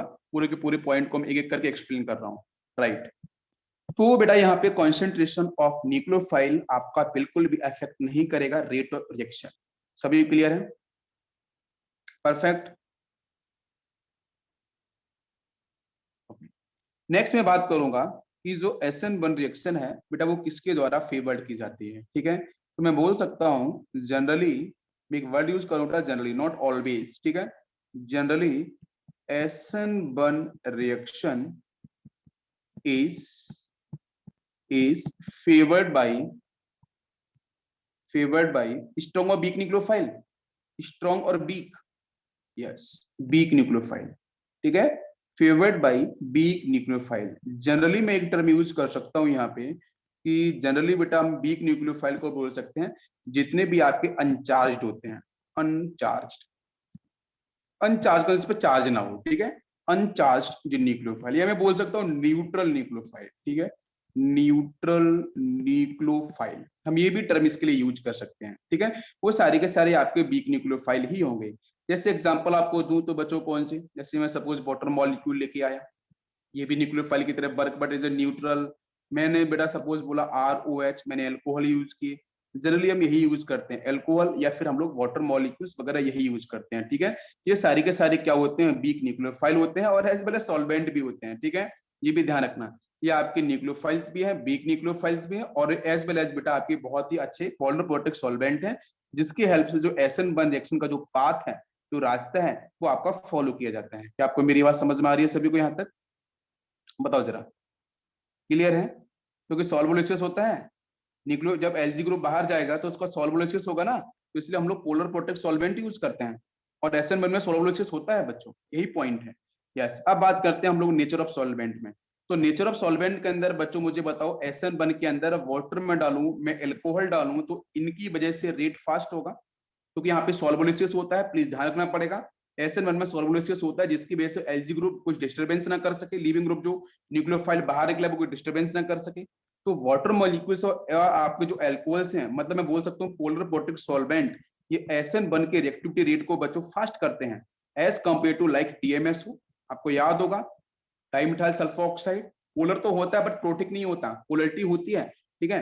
नेक्स्ट मैं बात करूं, जैसे सल्फर डबल बॉन्ड होता है ना इसमें, तो पोलरिटी तो होती है लेकिन आपका पोलर नेचर का नहीं होता है। और बच्चों जैसे DMF, ये भी आपको मैंने बताया था। जैसे आपका ईथर, ईथर में पोलरिटी नहीं होती है, ठीक है, पोलरिटी होती है लेकिन आपका यहाँ पे हम बात कर सकते हैं तो यहाँ पे पोलर आपको प्रोटॉन नहीं मिलेगा। जैसे बेटा एसीटोन, अच्छा एग्जाम्पल है एसीटोन, ये भी यूज करने को मिलेगा, ठीक है। तो एसीटोन को अगर आप देख पाओ तो यहाँ पे पोलरिटी तो होगी बच्चों, लेकिन प्रोटॉन नहीं मिलेगा, H+ आयन नहीं मिलेगा। क्या आपको मेरी बात समझ में आ रही है? तो इन सब सॉल्वेंट की कंपैरिजन में ये जो सॉल्वेंट है वाटर और आपका जो अल्कोहल, ये SN1 को फास्ट कराएगा। बाकी ये जो है ये SN2 को फास्ट कराते हैं, ये SN2 के लिए रिस्पॉन्सिबल होते हैं। तो बात करेंगे इसके ऊपर। सभी को मेरी बात समझ में आ रही है? बताइए जरा, यहाँ तक क्लियर हो गया? सभी को क्लियर है? यस। अब चलें बच्चों हम लोग क्वेश्चंस की तरफ। रेडी हो आप लोग? क्वेश्चंस करते हैं कि first question, example. First question लिया है बच्चों मैंने यहाँ पे, this is CH3, now this is carbon attached with phenyl, now this is chlorine and this is hydrogen. इसके प्रेजेंस में लिया है बेटा मैंने यहाँ से वाटर मॉलिक्यूल्स। बताओ मुझे मेजर प्रोडक्ट क्या। बेटा स्टीरियोकेमिस्ट्री को भी ध्यान रखना, जो मैंने कल आपको डिस्कस करी थी, ठीक है। स्टीरियोकेमिस्ट्री को भी ध्यान रखना बच्चों। SN1 के अंदर रिटेंशन भी होता है, इन्वर्जन भी होता है। अब मैं थोड़ा सा आपको ना एक चीज और बता देता हूँ, ध्यान देना बच्चों, मैं लास्ट में कंक्लूड करने वाला हूँ, ठीक है। कि भाई अगर आपको सपोज यहाँ पे 1 डिग्री RX आता है, सेकेंड डिग्री RX आता है, आपके सामने थर्ड डिग्री RX आता है, आप किसके साथ SN1 किसके साथ SN2 कैसे प्रोसीड करोगे। तो अभी थोड़ी देर के लिए मैं हिंट करता हूं, मैं इसको बिल्कुल पिन पॉइंट करूंगा कि कहां पे कौन सा डोमिनेट करता है, ठीक है। तो बच्चों थर्ड डिग्री RX की बात करते हैं तो यहाँ पे stability of carbocation will dominate, तो that's why SN1 will proceed, ठीक है। मेजर एक्सीलेंट, ठीक है। और 1 डिग्री की बात करेंगे तो बच्चों यहाँ से SN2 विल डोमिनेट, ठीक है। बिकॉज SN2 के अंदर बल्कीनेस वाला फैक्टर वर्क करता है, तो 1 डिग्री में बल्कीनेस सबसे कम होती है, तो 1 डिग्री के साथ फॉर्मेशन ऑफ कार्बोकेटाइन, ठीक है। आपका वहां पे फॉर्मेशन ऑफ न्यू बॉन्ड, जो न्यूक्लियोफाइल अपकमिंग न्यूक्लियोफाइल है, और वहां से LG ग्रुप का रिलीजिंग, तो फॉर्मेशन में ब्रेकिंग बॉन्ड एक साथ होता है बिकॉज बल्कीनेस कम होती है, तो SN2 वहां पे फास्ट एक्सीलेंट होता है। और सेकंड डिग्री की बात करते हैं तो यहाँ पे SN1 भी होता है और SN2 भी होता है। नो, हम ये भी डिस्कस करेंगे कि कहाँ पे SN1 ज्यादा होना चाहिए, कहाँ पे SN2 होना चाहिए, और कैसे किस तरीके से हम समझते हैं। और कुछ इसके अलावा एल्काइल हैलाइड के अलावा कुछ हमारे ऐसे भी आएंगे कंपाउंड जिसके पास एरोमेटिसिटी प्रेजेंट होगी, तो उसके साथ हम SN1 SN2 कैसे कैसे प्रोसीड करेंगे वो आपको मैं बताऊंगा। तो सेकंड डिग्री के साथ मैं डिस्कस करूंगा, बाकी 1 डिग्री फिक्स है, इधर थर्ड डिग्री फिक्स है। अब क्वेश्चन आपके सामने दे रखा है तो बताना है आपको, यहाँ पे ध्यान देना बेटा स्टीरियो केमिस्ट्री के साथ भी, बिकॉज आपका जब यहाँ से रिएक्शन प्रोसीड होता है तो बेटा जो न्यूक्लियोफाइल अटैक करता है सेकंड स्टेप के अंदर, वो आपका फॉरवर्ड एंड बैकवर्ड दोनों साइड से करता है। तो दो आंसर आपको मिलते हैं, एक मिलता है रिटेंशन, मतलब जो जैसा गिवन कंपाउंड था वैसे ही मिलेगा, और दूसरा बच्चों मिलता है इन्वर्जन। इन्वर्जन का परसेंटेज थोड़ा ज्यादा होता है, मोर देन 50%, रिटेंशन थोड़ा सा कम होता है, ठीक है। तो अब मुझे बताओ यहाँ पे किस तरीके से आंसर प्रोसीड, जल्दी से बताओ बच्चों, पहले पहचानो जरा हो क्या है। वो कुछ यूं रहा है कि बेटा ये Cl- जब यहाँ से बाहर जाएगा तो यहाँ पे पॉजिटिव चार्ज आएगा, और वो पॉजिटिव बच्चों स्टेबल आपको दिख रहा है। देखो इधर से आपका स्टेबल है CH3, आप यहाँ पे हाइपर कंजुगेशन लगा सकते हो, ऊपर से बच्चों फिनाइल दिख रहा है, तो वहां से आपके रेजोनेंस के थ्रू परफेक्ट स्टेबल है, कोई डाउट नहीं है। तो इसका मतलब बेटा यहाँ पे वाटर मॉलिक्यूल्स भी क्या बता रहा है आपको, वाटर मॉलिक्यूल्स ये कह रहा है कि मैं पोलर प्रोटेक्ट सॉल्वेंट भी हूँ, और यहीं पे इसका काम न्यूक्लियोफाइल जैसा भी है। सुन लो, अगर सिर्फ वाटर मॉलिक्यूल क्वेश्चन में लिखा है तो उसका मतलब क्या है, उसका मतलब बेटा आपका हाइड्रोलिसिस है, हाइड्रेशन है, समझ में आ रहा है। मतलब ये दोनों तरीके से वर्क करेगा, ये आपका न्यूट्रल न्यूक्लियोफाइल की तरह भी वर्क कर रहा है और ये आपके सॉल्वेंट की तरह भी वर्क करेगा। तो इसका मतलब रिएक्शन आपका यहाँ पे SN1 ही होने वाला है, बिकॉज ये न्यूट्रल है, तो बेटा SN1 को ही प्रोसीड करेगा। क्या आपको मेरी बात समझ में आ रही है परफेक्टली, जल्दी से बताओ बच्चों। बट ये कार्बोकेटाइन कैसा दिख रहा है बताओ मुझे, सेकंड डिग्री दिख सकेगा बिल्कुल, लेकिन ये सेकंड डिग्री है, मैंने इसको SN1 SN2 कैसे प्रोसीड किया जाए। थर्ड डिग्री होता तो SN1 100% था, तो इसका मतलब सामने जो गिवन सॉल्वेंट है दैट विल डिफाइन कि ये हमारा जो रिएक्टेंट है कैसे प्रोसीड करेगा, तो SN1 से प्रोसीड करेगा because water molecule is neutral. समझ में आ गया, क्लियर है। चलो प्रोसीड करते हैं, तो मुझे समझ में आया कि सर यहाँ पे SN1 रिएक्शन होगी, अगर SN1 होगी तो उसी से प्रोसीड करना पड़ेगा, तो करते हैं बच्चों। पहली स्टेप में क्या होगी, तो फर्स्ट स्टेप के अंदर स्टेप फर्स्ट की बात करते हैं, तो स्टेप फर्स्ट में बताओ क्या होगा। सबसे पहले बच्चों यहाँ से जो गिवन कार्बन है उसके साथ फिनाइल अटैच है, यहाँ से आपका CH3 है, यहाँ से हाइड्रोजन है, इधर क्लोरीन है। सबसे पहले क्या होगा, यहाँ से जो लीविंग ग्रुप दिख रहा है आपका ये क्लोरीन, ये आपका लीविंग ग्रुप है, ये सबसे पहले बाहर जाएगा, ठीक है। लीविंग ग्रुप बाहर निकाल दो, Cl- निकाल दिया मैंने बाहर। और इसके बाद देखो पहले डिसाइड ऊपर करना पड़ेगा कि SN1 है कि SN2 है, जो मेन गिवन रिएक्टेंट है, जो सॉल्वेंट है, जो न्यूक्लियोफाइल है, वो पहले डिफाइन करेगा कि रिएक्शन हमारा SN1 है कि SN2 है। तो ऊपर मैंने डिसाइड कर लिया है कि SN1 है बिकॉज ऑफ वाटर मॉलिक्यूल, समझ में आ गया, ठीक है। तो यहाँ से मैंने Cl- को बाहर निकाल दिया लिविंग ग्रुप को, तो क्या बचेगा, कार्बन, और ये CH3 हो जाएगा, और इसके साथ यहाँ कार्बन, ऊपर आपका फिनाइल, यहाँ पे हाइड्रोजन, और ये पॉजिटिव चार्ज, ये हो गया बच्चों यहाँ से आपका कार्बोकेटाइन। अब ये कार्बोकेटाइन है तो इंटरमीडिएट बन चुका है। अब ना क्वेश्चन इज कि इसका हाइड्रेशन क्या होगा, सर इसका हाइड्रेशन sp2 होगा, 3 सिग्मा है, इट इज sp2 हाइड्रेस, मतलब बच्चों ये कुछ ऐसे होगा कि कार्बन पॉजिटिव, इधर फिनाइल, इधर आपका यहाँ पे CH3, यहाँ पे हाइड्रोजन, और इसको ना मैं यूं इस तरीके से प्लेनर मैं इस तरीके से बना सकता हूँ, इट इज ए प्लेनर। समझ में आ रहा है, ये आपका प्लेनर है, ये पूरा का पूरा मैंने बना दिया प्लेनर, sp2 हाइब्रिडाइज्ड है, प्लेनर मैंने आपको यहाँ पे डिफाइन कर दिया। अब देखो ध्यान से होगा कि अब सेकंड स्टेप में क्या होगा, कि सेकंड स्टेप पे न्यूक्लियोफाइल आएगा, वो अटैक करेगा, तो करते हैं सेकंड स्टेप को समझते हैं। तो सेकंड स्टेप में मैं यहाँ से लेने वाला हूँ, फर्स्ट स्टेप क्लियर हो चुका होगा, सेकंड स्टेप लेते हैं। सेकंड स्टेप में जो कार्बन है उसके साथ अटैच है फिनाइल, इधर आपका अटैच होगा CH3, यहाँ पे अटैच है हाइड्रोजन। मैंने इस तरीके से एक लाइन ड्रॉ कर लिया, मैंने एक सिमेट्री यहाँ पे ड्रॉ कर लिया है, ठीक है। अब उसके स्ट्रक्चर हम आंसर करेंगे। तो बेटा यहाँ पे अटैक किसका होने वाला है, बताओ मुझे, अटैक किसका होने वाला है, अटैक किसका होने वाला है भाई, वाटर मॉलिक्यूल्स का ना, H2O का अटैक होगा ना भाई। एक ही H2O दे रखा है, वही सॉल्वेंट है और वही आपका न्यूक्लियोफाइल है, तब न्यूक्लियोफाइल भी आप मान लो वही, कोई इश्यू नहीं है। इसके पास पॉजिटिव चार्ज था, ये आपका यहाँ पे प्लेनर है, ठीक है, ये आपका प्लेनर है, सारे के सारे आपके फिनाइल है, CH3 है, हाइड्रोजन है, एक ही प्लेन के अंदर है। तो ये वाटर मॉलिक्यूल्स का जो लोन पेयर है दैट विल अटैक, वो अटैक कर जाएगा। क्या आपको मेरी बात समझ में आ रही है बच्चों, जल्दी से क्लियर हो रही है। एक बार ये इधर से अटैक कर सकता है, दूसरा बच्चों क्या कर सकता है, वो इधर से अटैक कर सकता है, कोई डाउट इसमें नहीं।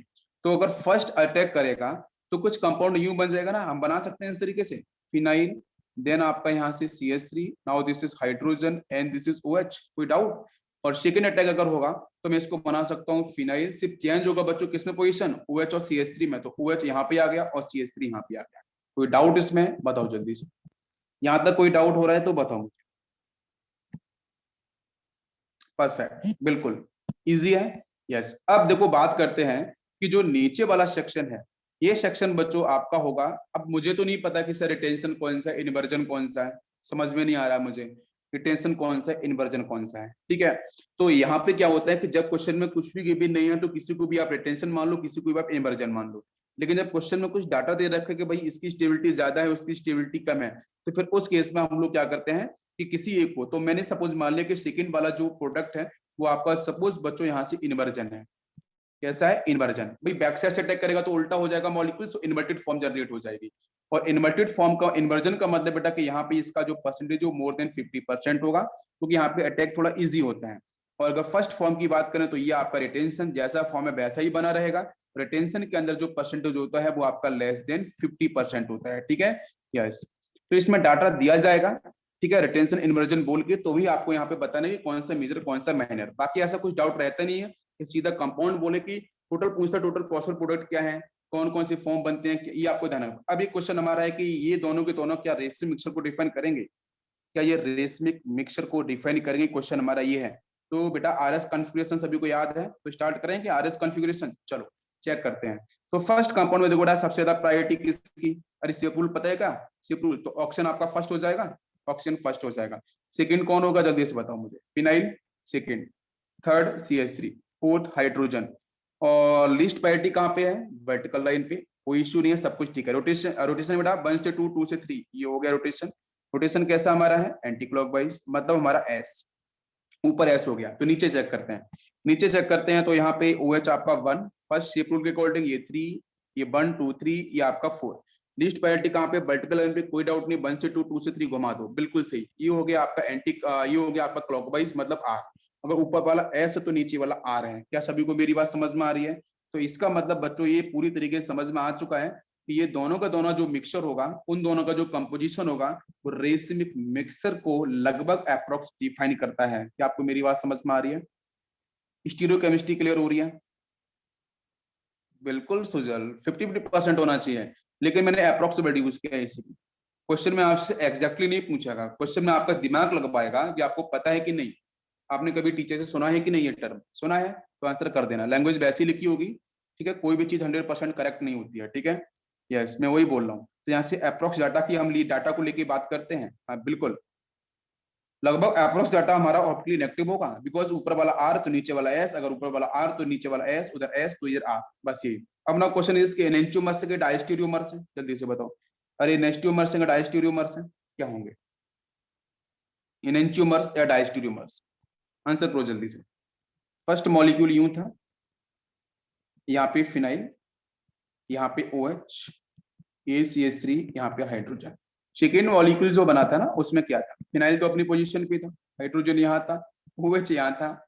अगर आपको याद है स्टीरियो केमिस्ट्री तो आपको पता चलेगा। एनेंटियोमर्स डायस्टीरियोमर्स, बेटा ना मिरर मिरर डाल लो, यहाँ पे मिरर डालते ही पता चलेगा।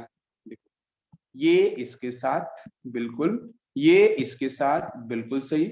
सर यहाँ पे मिरर में ना उल्टा दिखता है मुझे, लेफ्ट का राइट, राइट का लेफ्ट, क्या मुझे दिख रहा है, यस। अब यहाँ से जरा कंपेयर करो, ये वाला जो SaCH3 होगा ना वो इधर दिखाई देगा इस साइड में। तो भाई मेरी बात समझ में आ रही है? यस, बिल्कुल सही, परफेक्ट आंसर। तो ये हो गया आपका enantiomers, perfect. Yes, this is enantiomers. ये एनेंटियोमर्स है बिकॉज बच्चों मिरर इमेज दिख रही है ना आपको, मुझे बताओ, मिरर इमेज दिख रही है ना? ये सब पढ़ाया था, बहुत ही अच्छे से पढ़ाया था, आप लेक्चर्स को देखो पिछले वाले, समझ में आ जाएगा। तो मैंने बताई एनेंटियोमर्स भी, एनेंटियोमर्स पेयर्स हैं। दूसरा रेसिड्यू मिक्सचर भी बन रहे हैं। RS कॉन्फ़िगरेशन को भी अप्लाई करना सिखाया है मैंने। सभी को यहाँ तक क्लियर हो गया? कोई डाउट है किसी को तो आप पूछ सकते हो, किसी को कुछ पूछना है? नेक्स्ट क्वेश्चन दूं? चलो करो जल्दी से और आंसर बताओ। नेक्स्ट क्वेश्चन, नेक्स्ट क्वेश्चन है बेटा, CD3 deuterium, now this is CH2 and phenyl attached with CH2 and bromine in the presence of water molecule।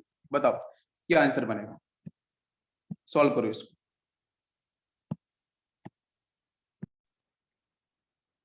यार देखो क्वेश्चन बहुत इजी है, आप पहले क्या करो, ब्रोमीन को बाहर निकाल दो, ये माइनस ये प्लस। मुझे नहीं पता कि SN1 SN2 है तो हम कैसे डिसाइड करें सर, तो डिसाइड करना बहुत ही इजी है भाई साहब। ये जो सॉल्वेंट है ना वाटर मॉलिक्यूल्स, ये कैसा है? ये आपका पोलर प्रोटेक्ट सॉल्वेंट है और यही न्यूक्लियोफाइल यहाँ पे है।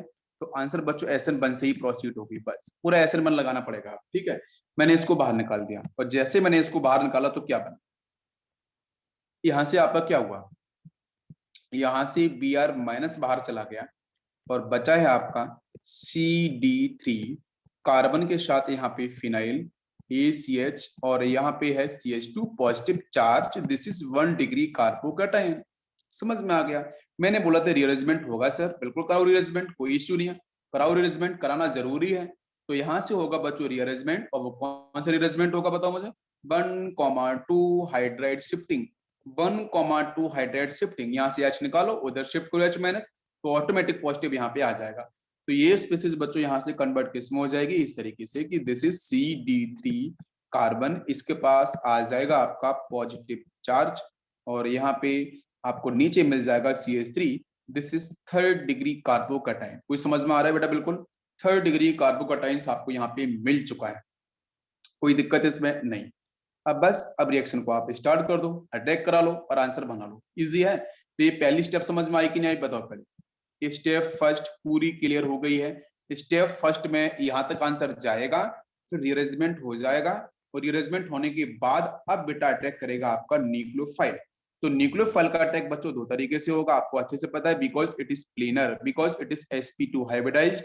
तो इसका मतलब बच्चों सीधा है, यहाँ से दो आंसर मिलने वाले हैं। अब वो आंसर कैसे प्रोसीड होंगे उसको देख लेते हैं एक बार। तो स्टेप सेकंड समझते हैं। तो स्टेप सेकंड के अंदर बच्चों ये जो कार्बन था उसके साथ यहाँ फिनाइल लगा लो, ये पॉजिटिव चार्ज है, इधर आपका CD3 है, ये आपका CH3 है। चलो अटैक कराओ, यहाँ से क्या होगा भाई, सामने से आपका वही वाटर मॉलिक्यूल्स न्यूक्लियोफाइल है वो आएगा, इसके पास प्रेजेंट है लॉन पेयर्स, वो जाके यहाँ अटैक करा लो सीधा सा। अटैक बच्चों दो तरीके से होगा, वो आपको पता है, तो एक R बनाना है, एक S बनाना है। तो ये सब चीजें प्रैक्टिस से ही आती हैं बच्चों, ये आपको पता होना चाहिए, है ना, सब कुछ प्रैक्टिस से आएगा।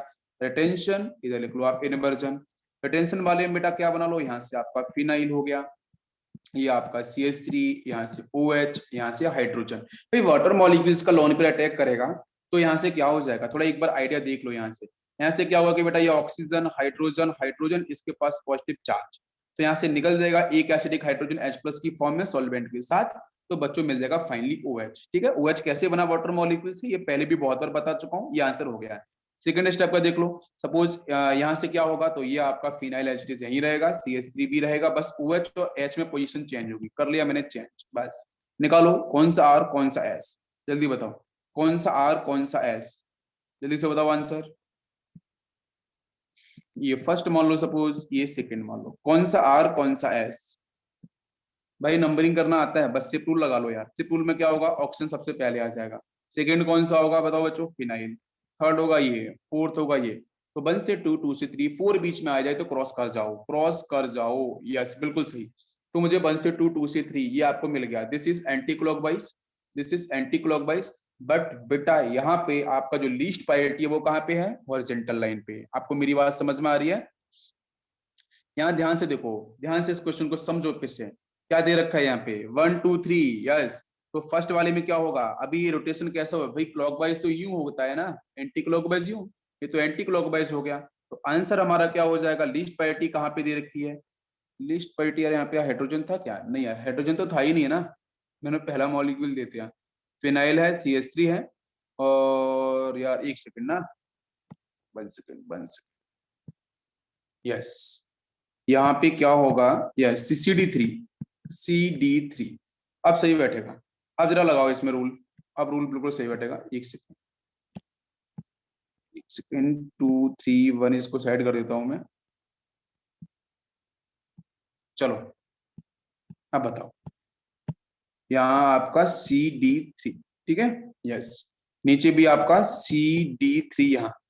अब करो सॉल्व, तो किधर से नंबरिंग करें, नंबर तो वही है बेटा, 1 ये हो जाएगा, 2 आपका फिनाइल होगा, 3 होगा, 4 ये होगा। अब सही है, 1 से 2, 2 से 3 लीस्ट प्रायोरिटी आपकी नीचे आ चुकी है, तो आंसर में कोई पलटना है नहीं, तो हमारा आंसर हो जाएगा S, because it is anti clockwise. यहाँ से करेंगे तो क्या होगा, ये 1 हो जाएगा, यहाँ से 2 कौन सा होगा, ये वाला, 3 आपका ये, 4 आपका ये, ठीक है। तो 1 से 2, 2 से 3 ये आपका हो गया है क्लॉकवाइज, क्लॉकवाइज का मतलब आंसर विल बी R। तो एक ऊपर एस नीचे आर, मतलब रेशियो मिक्सचर, रेशियो मिक्सचर मतलब एलेंचुमर्स पेयर आपको मिल जाएंगे। कोई कंफ्यूजन इसमें, यहाँ तक किसी कोई डाउट नहीं होना चाहिए, राइट। अब बात करते हैं हम लोग नेक्स्ट क्वेश्चन पे, जरा उसको करो। नेक्स्ट क्वेश्चन है बेटा, यहाँ पे कुछ इस तरीके से दे दिया मैंने, जैसे यहाँ पे हाइड्रोजन दिया है, यहाँ पे हाइड्रोजन दिया है, ये आपका CH3 है, यहाँ पे CD3 है, यहाँ पे फिनाइल है, यहाँ पे क्लोरीन है। इसके सामने मैंने वही दिया है अभी भी, वाटर मॉलिक्यूल्स। बताओ मुझे यहाँ पे आंसर क्या बनना चाहिए, कोशिश करो। चलो देखते हैं बच्चों क्या होगा। आपको पता है लिविंग ग्रुप कौन सा है, हाइड्रोजन हो नहीं सकता, CD3 हो नहीं सकता, CH3 नहीं हो सकता, फिनाइल भी नहीं हो सकता, हाइड्रोजन भी नहीं हो सकता, कौन होगा, क्लोरीन। ये आपको दिख रहा है यहाँ से लिविंग ग्रुप, निकालो इसको बाहर, बाहर निकाल दो। जैसे निकालेंगे तो ये माइनस बाहर, यहाँ से जगह पॉजिटिव चार्ज इधर, बस कहानी है शुरू। बहुत बार यहाँ पे लो टेम्परेचर भी लिख के देते हैं, ठीक है, लो टेम्परेचर लिख के दे या नहीं लिख के दे तो कोई दिक्कत नहीं है, लो टेम्परेचर SN1 को ही सपोर्ट करता है। अगर टेम्परेचर बढ़ जाएगा तो बच्चों यहाँ पे आपका हो जाएगा एलिमिनेशन, क्या होगा, एलिमिनेशन रिएक्शन में कन्वर्ट हो जाएगा, ठीक है। ये भी थोड़ा ध्यान रखना, ये आपका SN1 का ही पार्ट है, कोई इश्यू नहीं है, SN1। चलो रिएक्शन प्रोसीड कराते हैं। तो रिएक्शन प्रोसीड कराएंगे तो बेटा मेजर प्रोडक्ट क्या होगा, तो भाई 2 आंसर मिलेंगे, 2 आंसर बना लें हम लोग सीधे यहाँ पे। पहला आंसर बनाओ जल्दी से, यहाँ पे क्या होगा, हाइड्रोजन। भाई यहाँ से अटैक करेगा ना वाटर मॉलिक्यूल्स, इसकी स्टेबिलिटी तो पहले से ठीक ठाक है क्या, देख लो एक बार। रीअरेंजमेंट होगा क्या, रीअरेंजमेंट होगा क्या, बताओ बच्चों। फर्स्ट स्टेप यहाँ पे है, रेजोनेंस मिल रहा है, ठीक है, फिनाइल से रेजोनेंस मिल रहा है, यहाँ से मिल रहा है रेजोनेंस, ये देखो मिल रहा है। कोई रीअरेंजमेंट पॉसिबल है क्या, क्या ऊपर जाएगा तो फिर रीअरेंजमेंट वगैरह कुछ होगा, हाँ बस नहीं होगा, बिल्कुल नहीं होगा, बस अटैक करा लो यार सीधा, बिल्कुल सही, बहुत से बच्चे कर देंगे लेकिन नहीं करना है। ऊपर वाला सेक्शन बिल्कुल सेम रहेगा एज इट इज, इसमें कोई चेंज नहीं करना, ठीक है। तो ऊपर हाइड्रोजन, नीचे भी हाइड्रोजन, कोई चेंज नहीं, ये CH3 में कोई चेंज नहीं, ये CD3 में, CD3 में कोई चेंज नहीं, यहाँ फिनाइल एक तरफ, यहाँ OH, पहला बन गया ये कंपाउंड। सेकेंड कंपाउंड बनाओ जरा, सेकेंड कंपाउंड बना लेते हैं फटाक से। सेकेंड कंपाउंड में हाइड्रोजन यहाँ पे, और नीचे भी हाइड्रोजन, बस चेंज बच्चों पोजीशन किसमें होगी, OH में, आपको पता है अच्छे से कर लो जल्दी से। ये CD3 में कोई चेंज नहीं, ये CH3 में कोई चेंज नहीं, बस इधर OH लगा लो, यहाँ फिनाइल, कितना इजी था बताओ। ये समझ में आ गया मॉलिक्यूल कैसे बन गया, भाई बिल्कुल SN1 का ही पार्ट है। अब बताओ इसमें से क्वेश्चन हमारा ये है, क्या ये अभी भी रेसिन मिक्सर और RS कॉन्फ़िगरेशन को क्या डिफाइन कर रहे हैं, क्वेश्चन हमारा ये है, बताओ बताओ बच्चों।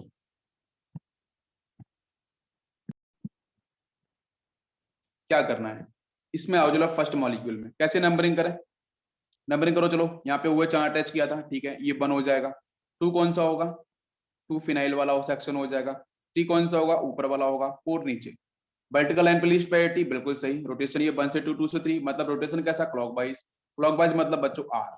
ठीक, जरा इस पे आ जाओ, यहाँ पे निकालते हैं। यहाँ पे अगर नंबरिंग तो बेटा OH आपका 1 हो जाएगा, कोई इश्यू नहीं है। दूसरा कौन सा होगा, फिनाइल, आपका तीसरा ऊपर, 4 नीचे, रोटेशन कराओ 1 से 2, 2 से 3, ये होगा, मतलब this is anti clockwise. If this is anti clockwise तो answer will be S। First वाला R था, ये वाला S था, बिल्कुल सही है, कोई डाउट नहीं है, perfect. Now question is diastereomer से एंचुमर से, अभी तो एंचुमर्स मिल रहे थे, कई मेरे इमेज बनाएंगे, अभी कहानी यहीं पे है, कई मिरर इमेज बनाएंगे, मेरे इमेज पे कहानी रुकी हुई है। बताओ बच्चों, क्या मिरर इमेज बननी चाहिए? बताओ मुझे। नहीं बनेगी, क्यों नहीं बनेगी बताओ? अगर बीच में मिरर लगा भी दो, यहाँ पे ऐसे मिरर लगा भी दो, तो बताओ मुझे क्या होगा, कौन किसको कवर कर सकता है? अरे भाई ऊपर वाला सेक्शन तो कवर कर जाएगा, CS3 CD3। अब ये देख लो, इनमें तो कोई पोजीशन ही चेंज नहीं हुई है मेरे भाई, ये तो जैसे हैं वैसे रखे गए हैं। तो मिरर में क्या होता है, उल्टा दिखता है, लेफ्ट का राइट, राइट का लेफ्ट, यही तो दिखता है ना। अरे यही दिखता है ना। अरे ठीक है, नीचे वाले में चलो कर भी जाता है एक बार, ठीक है, ये फिनाइल क्या करेगा, इसको उल्टी साइड में कर जाएगा, ये इसको कर जाएगा, लेकिन क्या ये बनाएगा मेरा इमेज? बताओ मुझे। ये CD3 जैसे लगे थे वैसे लगा दिए गए, समझ में आया कि नहीं आया? तो वैसे लगा दिए ऊपर वाला सेक्शन, तो क्या मिरर इमेज होगा? नहीं होगा बच्चों। तो not mirror image, not mirror image. तो हमेशा रट्टा नहीं मारना है कि एंटियोमर्स बनते हैं। तो मतलब यहां से आंसर हो गया diastereomers. Diastereomers is the correct answer. और डायस्टियोमर्स को पेयर आपको पहचानने आते हैं, क्योंकि आपको पता है कि अगर आप यहाँ पे कन्फ्यूजन निकालोगे तो आपको समझ में आएगा कि ऊपर वाला सिस्टम क्या आ रहा है, मुझे बताओ जरा। ये वाला क्या निकल के आएगा? ये ऊपर वाला आर आएगा, आप निकाल के देख लेना। ये वाला सिस्टम क्या होगा? ये भी आर होगा, ये आर वो आर। नीचे वाला क्या है? नीचे वाला आपको यहाँ से क्या मिला था? आर। ये वाला क्या मिला था? एस। तो ऊपर आर आर, नीचे आर एस, तो ये डायस्टिरियोमर्स को रिप्रेजेंट करेगा, एनेंटियोमर्स को रिप्रेजेंट नहीं कर सकता है, ठीक है। ओके, पेयरिंग के साथ भी मैंने बात करी थी आपको, बिल्कुल करेक्ट है यहाँ तक, समझ में आ गया। नेक्स्ट क्वेश्चन चलते हैं, नेक्स्ट क्वेश्चन लेते हैं। नेक्स्ट क्वेश्चन है बच्चों यहाँ पे साइक्लिक रिंग। ये साइक्लिक रिंग देखी है, और यहाँ पे बेस पे लगा दिया मैंने इस तरीके से CH3, और यहाँ बेस पे लगा दिया मैंने इस तरीके से क्लोरीन। बाकी बेटा डैश पे क्या होगा? बैलेंस ही पूरी करो। तो अगर ये बेस भी प्रेजेंट है तो डैश पे लगा लो आप हाइड्रोजन, यहाँ भी डैश पे लगा लो आप हाइड्रोजन, और इसके सामने मैंने दिया है वही आपका वाटर मॉलिक्यूल्स। मुझे बताओ आंसर क्या बनेगा? बताओ बच्चों, डायरेक्ट आंसर आना चाहिए। मैंने पूछा है मेजर प्रोडक्ट क्या होगा, मेजर प्रोडक्ट, सीधा आंसर आना चाहिए, इजी स्टेप है, बताओ जल्दी से। Final product. स्टेप 1 को फॉलो करो, तो स्टेप 1 में क्या दिख रहा है? स्टेप 1 में दिख रहा है कि सर यहाँ से ये जो Cl है ना, ये बाहर जाएगा, न्यूक्लियोफाइल बाहर जाएगा, Cl-, यहाँ पॉजिटिव चार्ज आएगा, बस। अब ये पॉजिटिव स्टेबल है क्या? सर ये सेकंड डिग्री कार्बोकेटाइन बनेगा, चेक करके देखो क्या बनेगा। सेकंड डिग्री कार्बोकेटाइन क्या थर्ड डिग्री में कन्वर्ट हो सकता है? हाँ बिल्कुल हो सकता है सर। इस हाइड्राइड को नीचे लेके आ जाओ, इस हाइड्राइड को यहाँ चिपका लो, ये पॉजिटिव ऑटोमेटिक ऊपर हो जाएगा। क्या आपको मेरी बात समझ में आ रही है? बताओ बच्चों जल्दी से, यहाँ तक बात क्लियर हो रही है? तो ये Cl- तो बाहर चला गया सर, यहाँ से थर्ड डिग्री बनेगा आपकी 1 to हाइड्राइड शिफ्टिंग से। तो हमारा आंसर क्या होगा वो देख लो। हमारा एक बार स्टेट जो आएगी, ट्रांजिशन आपकी स्टेट जो बनेगी यहाँ पे इंटरमीडिएट, वो CH3 यहाँ पे और बाकी पॉजिटिव यहाँ पे, कुछ ऐसे बना सकते हैं ना, बताओ मुझे। और ये जो CH3 है वो आपका कहाँ प्रेजेंट दिख रहा है? वो आपको दिख रहा है बैच, तो बैच ही बना लो यहाँ पे, ये बन गया बैच, कोई दिक्कत नहीं होनी चाहिए, ठीक है। ये हो गया आपका CH3। अब कहानी शुरू होगी, सामने से वाटर मॉलिक्यूल्स न्यूक्लियोफाइल है, अटैक करा लो। जब उसका अटैक कराओगे तो मुझे बताओ करना चाहिए, बताओ बच्चों आंसर क्या होना चाहिए? बताओ, ये थर्ड डिग्री हो गया ना। अब आंसर क्या होना चाहिए भाई? SN1 रिएक्शन है तो SN1 से 2 आंसर बनेंगे, SN1 से 2 आंसर बनेंगे ना। अरे इसके साथ जब वाटर मॉलिक्यूल अटैक करेगा तो 2 आंसर बनेगा। पहला आंसर क्या बनेगा? जब एक बार CH3 बेस पे रहेगा, और दूसरा आंसर एक बार CH3 डैश पे चला जाएगा, ठीक है। यस बिल्कुल सही है, ध्यान रखना पड़ेगा, जिस तरीके से मैं बता रहा हूँ वैसे आंसर आपको बिल्कुल टिक करने हैं। तो एक बार CH3 को आप बेस पे रख लो, एक बार CH3 को आप एज इट इज बेस पे रख लो, ये CH3 डैश पे लगा लो आप यहाँ पे OH ग्रुप, जो वाटर मॉलिक्यूल से आएगा, पहला आंसर। सेकेंड आंसर देखोगे तो सेकेंड आंसर में कुछ भी नहीं करना आपका, एक बार जो बैच पे क्या करो, बैच पे लगा लो आप OH और डैश पे लगा दो आप CH3, बस। ये दो हमारे आंसर्स बन जाएंगे, पहला आंसर और ये आपका सेकंड आंसर। कोई कंफ्यूजन इसमें नहीं? बताओ जरा, दोनों आंसर क्लियर है कि नहीं? बेटा दोनों आंसर समझ में आ रहा है? क्या यहाँ पे कायरल सेंटर कार्बन है? बताओ मुझे, क्या कायरल सेंटर कार्बन प्रेजेंट है, यस और नो? क्या कायरल सेंटर कार्बन प्रेजेंट है दोनों में से किसी के पास? क्या कायरल सेंटर कार्बन प्रेजेंट है, यस और नो? नो, बिल्कुल नहीं है, बिल्कुल नहीं है, बिल्कुल नहीं है। आप देखो, इसको उठा के देखो भाई, यहाँ CH3 डिफरेंट है ना, यहाँ OH डिफरेंट है। मैं एल्किन की बात नहीं कर रहा हूँ, साइक्लोएल्केन्स की, ठीक है, मैं एल्केन की बात करूँ, साइक्लोएल्केन की। इधर से आओ, तो ये 1 2 3 ठीक है, 6 पे वही मिला। इधर से नंबर करोगे तो 1 नीचे से, यहाँ से इधर से करोगे तो 1 1 2 3 4 5 6 वही मिल रहा है, जो ग्रुप आपको 6 6 दोनों साइड से सेम, बाकी सबको सिमेट्रिकल। तो मतलब बच्चों यहाँ पे कोई भी काले सेंटर कार्बन ना तो इसके पास है, नहीं इसके पास है, तो ये दोनों के दोनों होंगे आपके मेजर प्रोडक्ट, दोनों के दोनों होंगे आपके मेजर प्रोडक्ट। क्या आपको मेरी बात समझ में आई? आंसर ये रुक जाएगा। नेक्स्ट क्वेश्चन, अब बताना जरा। नेक्स्ट क्वेश्चन ये है, आई थिंक अब आप डायरेक्ट निकाल पाओगे। मैंने डैश पे दिया है बच्चों CH3 और इधर डैश पे दिया है मैंने क्लोरीन, ठीक है, ये क्लोरीन दे रखा है और यहाँ पे है CH3 और इसके सामने मैंने फॉलो किया वही water molecules at low temperature, SN1 ही होने वाला है। बताओ आंसर, मेजर प्रोडक्ट क्या बनेगा? मेजर प्रोडक्ट क्या बनेगा बताओ, मेजर प्रोडक्ट क्या बनेगा?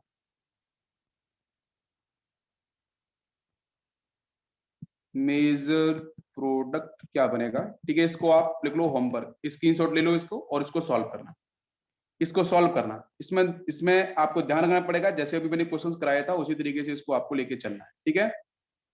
ओके, तो यहाँ पे बच्चों हमारा SN1 का जो सेक्शन होता है फिनिश। अब कल हम बात करेंगे SN2 की तरफ, ठीक है। SN2 रिएक्शंस अब आपकी होती है कंटिन्यू। SN1 फिनिश, अभी कोई डाउट है तो आप डाउट मुझसे पूछ सकते हो। चलो एक क्वेश्चन लेते हैं। यस, एक क्वेश्चन लिया मैंने बच्चों यहाँ पे,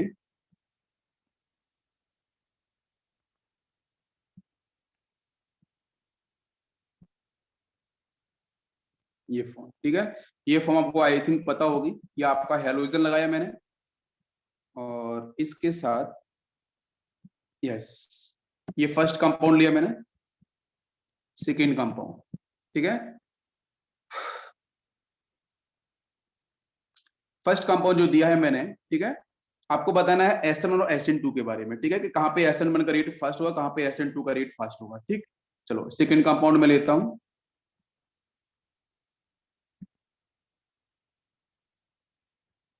यस यहाँ पे मेरे यहाँ पे हेलोजन ले लिया मैंने इस साइड में, ठीक है। एक्चुअली इक्विटोरियल की बात कर लेंगे, ठीक है, बाकी आपका ये प्रेजेंट है इस तरीके से, ये ग्रुप, ठीक। चलो क्वेश्चन हमारा ये यहाँ पे आपको समझ में आना चाहिए कि SN1 का रेट दोनों में से फास्ट कहाँ पे होगा, ठीक है। ये क्वेश्चन आपकी JEE एडवांस का है, ठीक है। ये आपकी जो 6 कार्बन एटम का जो रिंग था साइक्लोहेक्सेन, उसी को मैं डिस्कस कर रहा हूँ बच्चों यहाँ पे, ठीक है। हाँ, अब बताना है आपको कि इन दोनों में से कौन सा इक्वेटोरियल पे है, कौन सा एक्सियल पे है। पहले तो ये बताओ SN1 का रेट फास्ट कहाँ पे होगा, फर्स्ट और सेकंड में से किसका आपका अधिक होगा? भाई यहाँ से आपका ये निकालोगे x तो ये पॉजिटिव आ जाएगा इधर, यहाँ से x निकालोगे तो ये पॉजिटिव यहाँ पे आ जाएगा।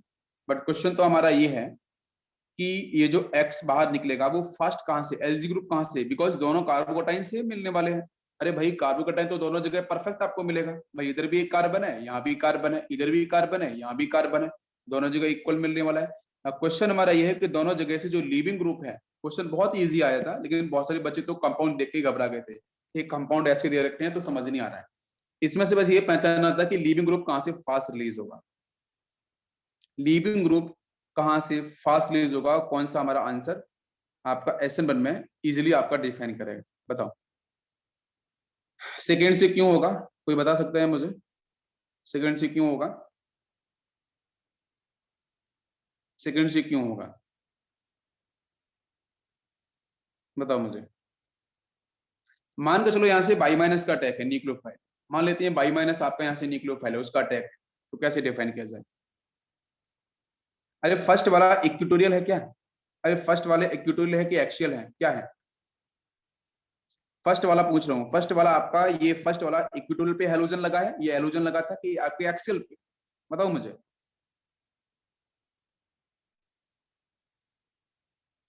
एक्सियल पे, बिल्कुल सही है, ठीक है, एक्सियल पे। और ये कौन सा है, ये कैसे लगा है, इक्वेटोरियल पे, राइट, करेक्ट ना, बिल्कुल अप एंड डाउन एक्सियल, बिल्कुल सही है। अब यहां से बात समझना है कि जब यहां से अटैक होगा तो यहां से बाई माइनस जब अटैक करेगा, मैं फर्स्ट स्टेप की बात कर रहा हूँ, फर्स्ट में जब ये अटैक करेगा तो आपका यहाँ पे स्पीसीज किस तरीके डिजाइन होगा, तो यहां से तो अटैक हो नहीं सकता, मुझे बताओ, यहां से अटैक तो होगा नहीं, इजीली अटैक नहीं हो पाएगा, ठीक है। एक्सेल में यहाँ से अटैक नहीं, इजीली नहीं हो पाएगा, अटैक जो होगा ना वो ऊपर की तरफ से होगा, तो बाई माइनस ऊपर की तरफ से आपको दिखाई देगा, ठीक है। और फर्स्ट अगर इसमें बात करते हैं तो इसमें कोई इश्यू नहीं है, तो बाई माइनस सीधा इधर से आएगा, यहाँ से अटैक कर लेगा बाई माइनस। तो ये आपको एनर्जी के बेस पर अगर मैं बात करूं तो एक्सियल और इक्वेटोरियल का। तो जो आपका ट्रांजिशन स्टेट फॉर्म होता है उसमें अधिक एनर्जी किसकी है, इक्वेटोरियल की या फिर एक्सियल की? ये आपका एक्सियल का है, ये एक्सियल की एनर्जी ग्राफ है, एनर्जी है स्टेटमेंट। और ये आपका इक्वेटोरियल का है। तो इक्वेटोरियल की जो एनर्जी होती है वो आपकी अधिक होती है as compare to axial. Equatorial में आपका जो एनर्जी डायग्राम होता है वो अधिक डेवलप होता है। कार्बोकेटाइंस की बात कर रहा हूं मैं, कार्बोकेटाइंस की एनर्जी डायग्राम की, ठीक है, कार्बोकेटाइंस एनर्जी डायग्राम की। तो इसमें से आपका जो अटैकिंग रेट फास्ट होगा वो ऑब्वियसली आपका फर्स्ट का अधिक होना चाहिए या सेकंड से। तो एक्चुअली इसमें लेयर स्टेबिलिटी की बात भी कर लें तो मुझे बताओ इसमें से लेयर स्टेबल कौन सा होगा? फर्स्ट वाला जो एक्सल वाला है ये आपका लेस स्टेबल होगा, सेकंड वाला आपका मोर स्टेबल होगा, ठीक है। और इसमें हम ये मान के चलेंगे कि जो बाई है वो बिगर है एज कंपेयर टू एक्स। जो बाई माइनस अटैक कर रहा है दोनों जगह न्यूक्लियोफाइल, वो आपका बिगर है एज कंपेयर टू एक्स। ये भी मुझे एज्यूम करके चलना पड़ेगा, क्वेश्चंस में ऐसा दे रखा है by is bigger than x, ये आपको एज्यूम करना है। तो फिर हमारा यहां से जो अटैकिंग रेट की अगर बात करेंगे तो आपका जो सेकंड होगा वो आपका फास्ट होगा SN1 में एज कंपेयर टू फर्स्ट, ठीक है। This is the correct answer. समझ में आ गया सभी को? जिन बच्चों ने सेकंड किया था वो करेक्ट है, ठीक है। फर्स्ट किया था वो आपका करेक्ट नहीं है। तो ये आपका सीधा एक क्वेश्चन था जेईई एडवांस।